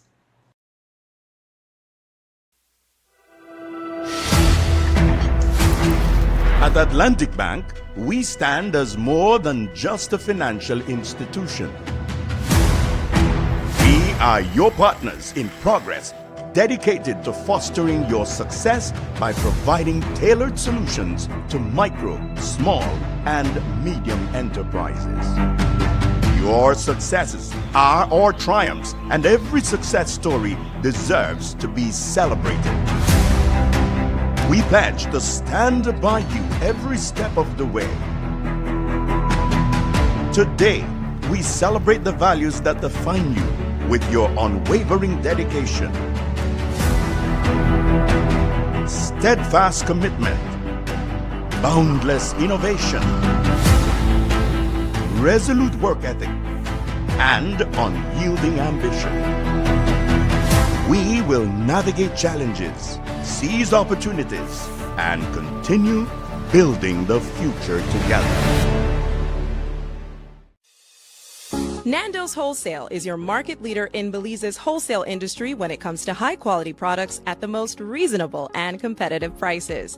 With over 40 years in the wholesale business, Nando's Wholesale embraces the partnership of the hotel industry in Belize by providing world-renowned brands in wines, seasonings, condiments, and cleaners in industrial sizes, as well as small and large kitchen appliances and equipment.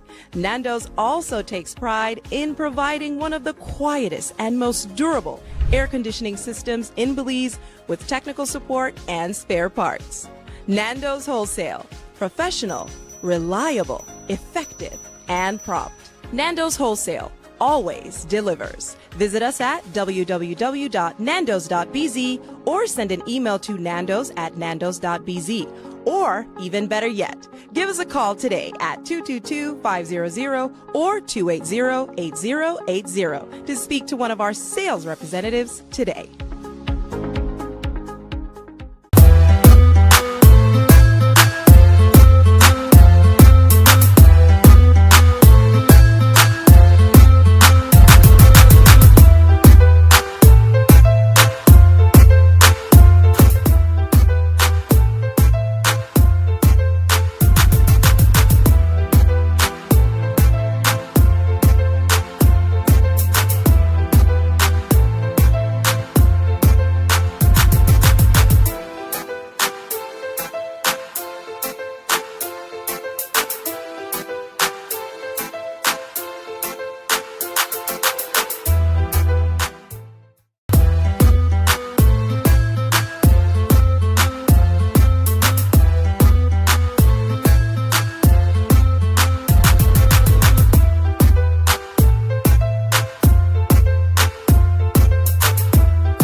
Right, welcome back to the WUB Wake Up Belize Morning Vibes. Mose Hyde hosting on this Wednesday morning. Glad you all are here with us listening.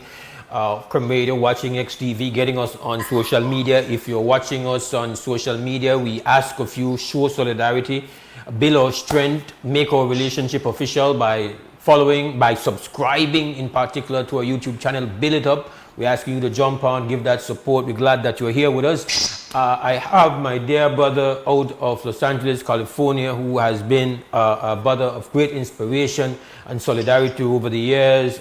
A leading voice of the Belizean diaspora, Brother Bill Morris, who has heard a bit of what I've said. He's actually seen what was written, so I'm glad that he decided to call and he has to use my phone. So I have him on speaker. Greetings and welcome. Also a host of the Neighbor String Connections, which airs right here on Radio on XTV, that deals with all this and more as it relates to the diaspora. Welcome to the show, my brother. Yeah, greetings, Brother Mose. It's a pleasure to be on, and I was very, very taken by your commentary this morning in relation to the Belizean diaspora and the upcoming second annual Belize Diaspora Summit to be held in Florida. When I view these letters from the U.S., from the Belize consulates, from the Belize consulate in LA, it was not surprising. Belizean diaspora leadership have a history, my brother, of non-participatory in events. I mean, they don't even serve the Belizean community in the diaspora. I'm talking out of where the largest black immigrant group comes from, of Belizeans. The largest black immigrant group in Los Angeles, the Belizeans, as was stated by the mayor of LA, Karen Bass, to me, as a Belizean activist. It's not surprising, she was like, how you all are going to be the largest black immigrant group in LA, and the Nigerians are leading the black immigrant agenda. They cannot understand our passivity or leadership. So at one time, I took it to Roland York, the deceased, passed away, Consul General of LA, and I told him what the mayor of LA said. He's like, she don't know what she's talking about.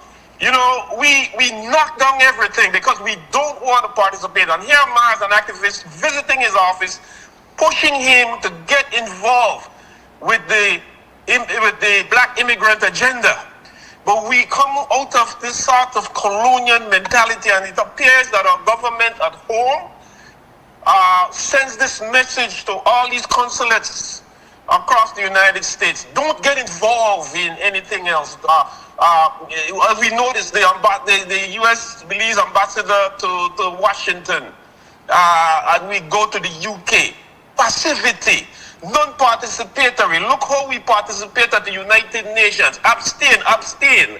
We don't participate. Look at the history of our participation at the United Nations.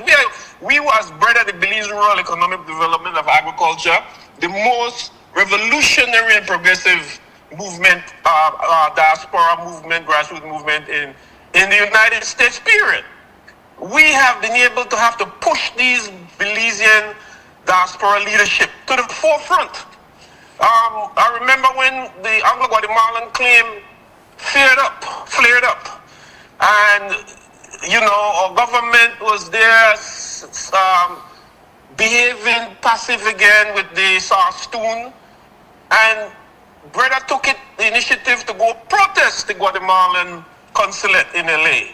So we asked the consulate again, under the leadership of Roland York, to join. This was under the Barrow administration, to join us. And he's like, no, we are not going to join that because if we're getting in trouble, that's for one fault. This and that. And we invite all the other organizations. They are there for these cocktail parties and for these high hotel things. The government, I remember, we brought these Belizean governments to City Hall to join progressive movements. And Ida Moya can tell you who was the first Belize female mayor of Belize on her visit in 2007 here. The reception she had when you're progressive, when when you are progressive, we were the ones that took her to City Hall to meet Antonio Villaragos. And when I'm addressing the business section of City Hall on the behalf of the Belizean diaspora, at the end of the day, the mayor is like, we don't know anything about you people because you don't have reciprocity. You come here, you get key to the city, and we don't hear anything else from you.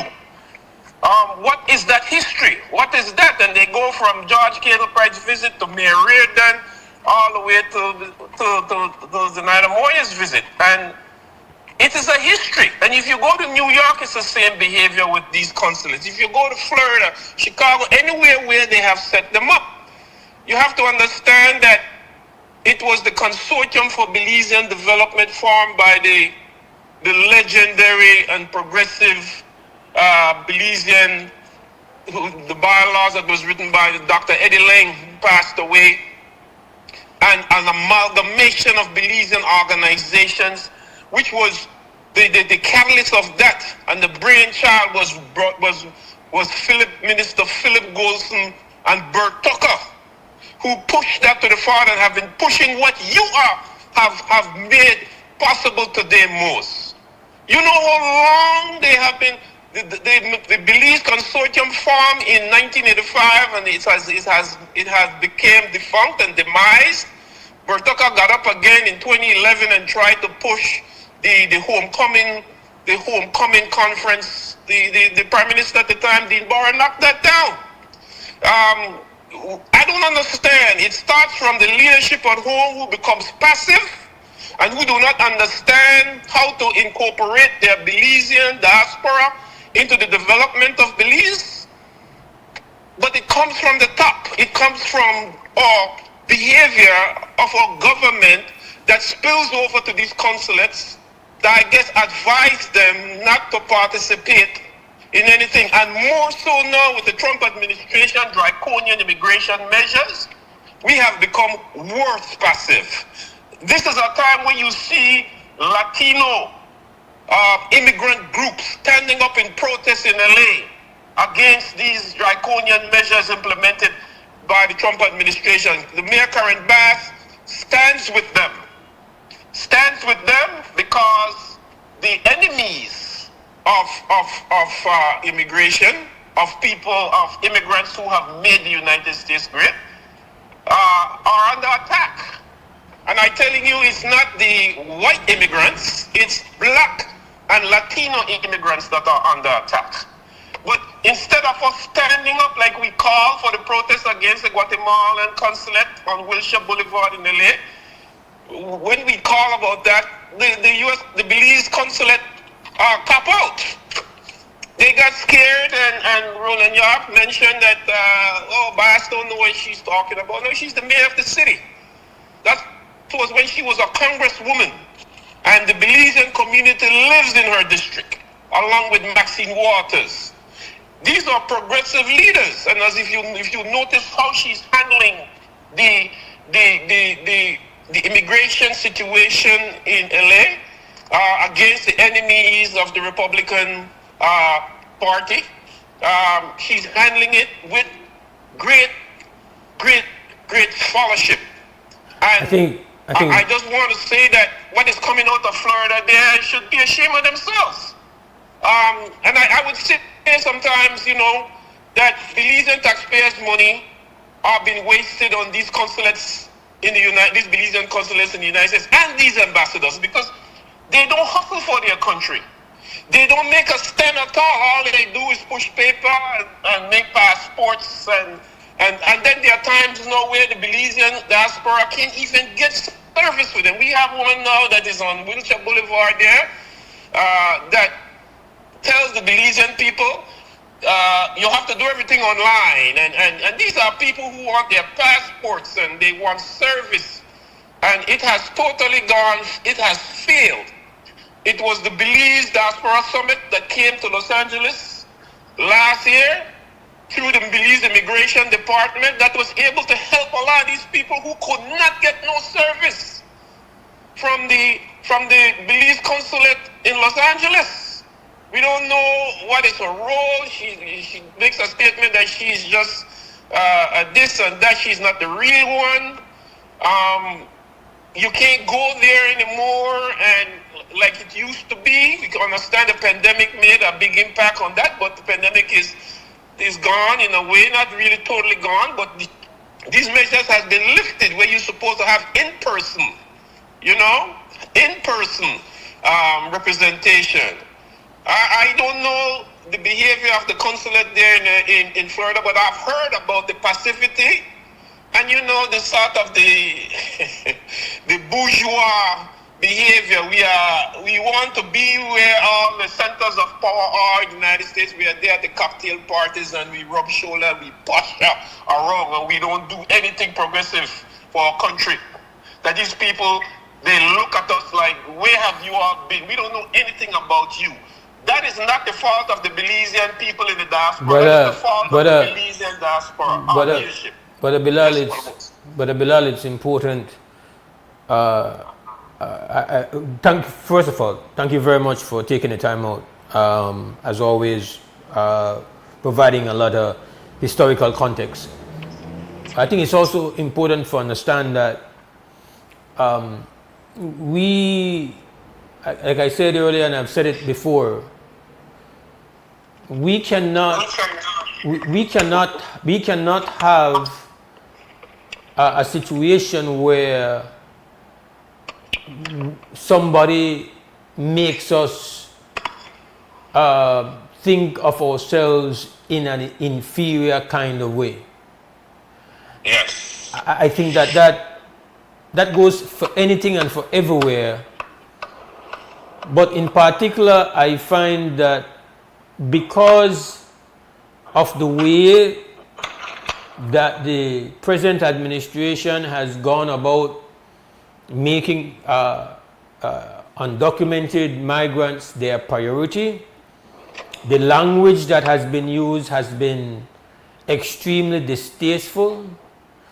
Like I said, we cannot oppose, at least I cannot oppose the choice of voters, the matters that they consider to be their priority, and what they want to be their immigration policy and laws. I have to respect that.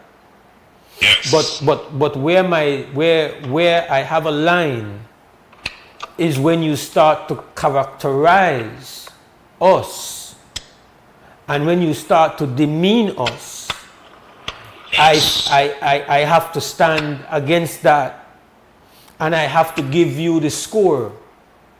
Like, do what you're doing, but we also make sure you know the score.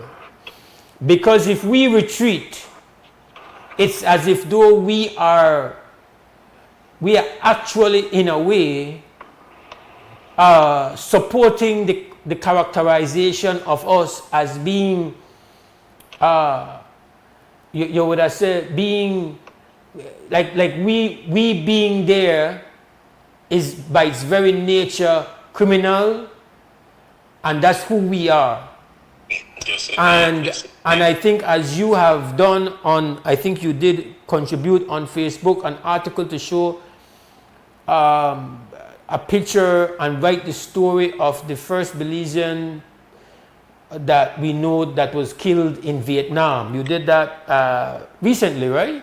Yes, indeed. Yes, always commemorating Memorial Day in the United States. So while you make it, and you have a right, and you can show me the picture of somebody that has done wrong in the United States, maybe, and you can say, and you say, well, this is why you are a problem, but that is not the score. Because you can show me a handful of offenders and people who have done wrong, and we can't say they have not. But the countless number of people who have gone there and have been legitimately contributing productively and have served and have given the ultimate sacrifice. Absolutely. The ultimate sacrifice. You did not think of them as being unworthy then, even now, if it is as it seems they intend to go to war, we have our people who are in their armed forces. Absolutely, Ramos. So when we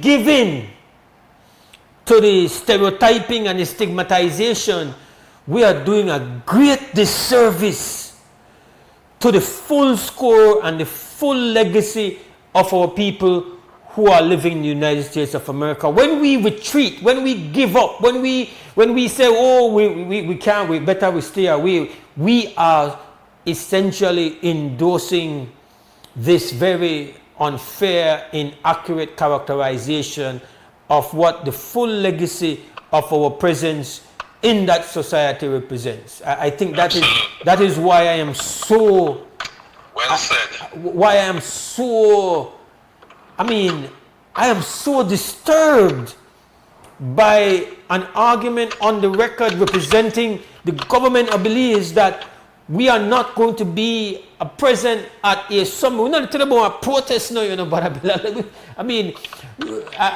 respect to an argument can be made that they should be at a protest as well. But this is not a protest. This is not an underground meeting of conspirators. No. This is a functional process of coming together, analysis. Like, my goodness, let us talk about some of the people who are going to be there. You have participation from somebody like, say, Candice Gibson from CBS. Yes, indeed. These are distinguished people. You are telling me. Distinguished Belizeans, brother. You are telling me that the official office of the government of Belize does not see it appropriate to be in the midst of that gathering. Listen, if I say to me there are other scheduling issues, if you said to me maybe there's some person, nobody can argue with that. But when you say the reason for not going is because you feel like Belizeans are going to get arrested at that event, what you have identified is a reason for you to go, not a reason for you not to go. Yes. That is the purpose of your office. Yes. That's the role that it plays. You don't take a stand. So, right? It's, for me, it's incredible, and again, it forces ultimately, in my view, because my understanding is that these offices are under the authority of the Ministry of Foreign Affairs here. That's my understanding. I know that it's not as if though the community abroad gets to vote on who their consulate is going to be. I don't know that is the way it's done. No, that's it. They're appointed. They are appointed. These are appointed people. It's an appointment. So these are offices that are an extension. And then they got to go through the State Department for them to be verified and to be affirmed that they are credible people to represent their Belizean diaspora. So they have many of all of our consulates have passed that, have gone through the U.S. State Department comfortably without no problem. We are not a people that have created trouble. We are a progressive people in the United States that have held top positions in progressive in helping developing the United States. We are not criminals. In every people in the diaspora there is that little criminal element, but that's in the minority.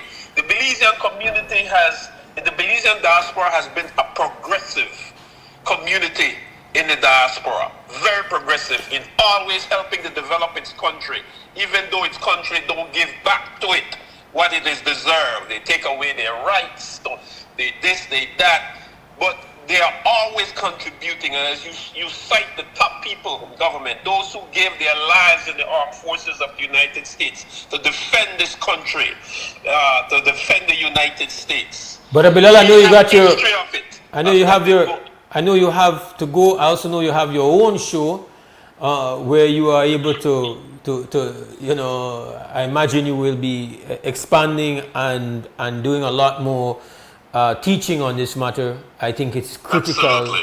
For me, how can we just got one visa, I can be turned back, could go to a summit, and the office that has an individual that has been vetted by the State Department is reluctant to go to the summit. Doesn't make sense to me.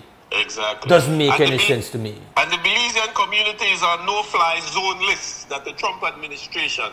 Go and look, Belize is not on there, right? We are not on there because we are not a country that has posed any kind of threat to the United States. We cooperate. We have cooperated with the United States government all through these Belizean governments. My brother, thank you very much for the call. Very good, Mose. And I'm going to this lecture. I have some lectures that I do on Belize on a summer program. So I'll leave and I'll talk more about it on the Naval String Connection show coming up Thursday. That's Belizeans to tune in. Thank you, my brother, give thanks. for the outlet. It's our final break, and then we come back and wrap. Take a deep breath. You feel that energy coursing through your body? That's because of me. I am the rainforest. I produce the air you breathe. I make it rain. I'm also your pharmacy. I'm home to more plants and wildlife than you're ever going to see in your lifetime.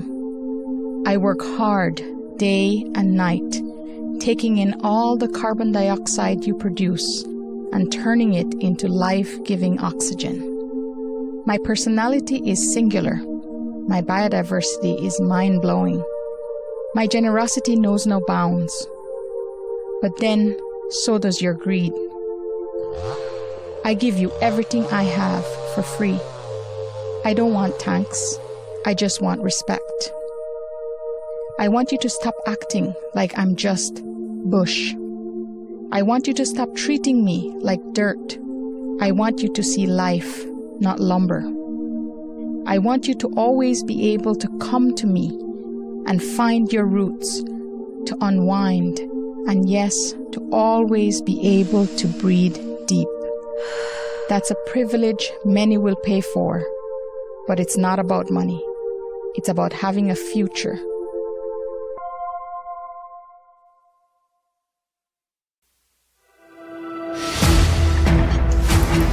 At Atlantic Bank, we stand as more than just a financial institution. We are your partners in progress, dedicated to fostering your success by providing tailored solutions to micro, small, and medium enterprises. Your successes are our triumphs, and every success story deserves to be celebrated.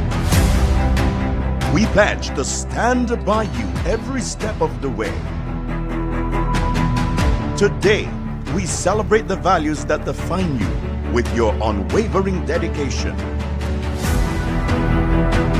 steadfast commitment, boundless innovation,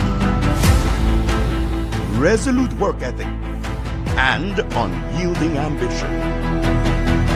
We will navigate challenges, seize opportunities, and continue building the future together.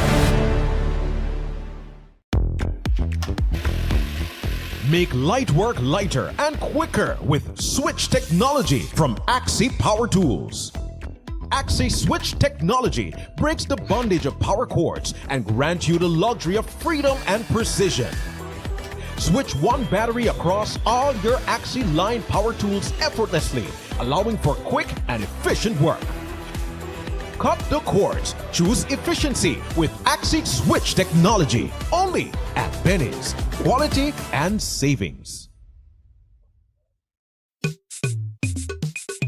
Hey, Belizean students! Ready to unlock your future? The Social Security Board is now accepting applications for its 2025 scholarship program. Whether you're aiming for vocational technical, high school, or an associate degree, this is your chance. To qualify, you must be a born Belizean accepted to a school in Belize, entering high school, trade school, or college for the first time, demonstrate financial need and academic potential. Don't wait! Learn more and apply online today at socialsecurity.org.bz. Deadline is Friday, June 27, 2025. Remember, only online applications are accepted. Unlock new opportunities for success with a scholarship from Social Security.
Gotta leave you now. We thank you for being here with us. Hope you have a great Wednesday. WUB continues, of course, tomorrow morning at 6:30 in the very capable hands of Sister Yaya Marine Coleman.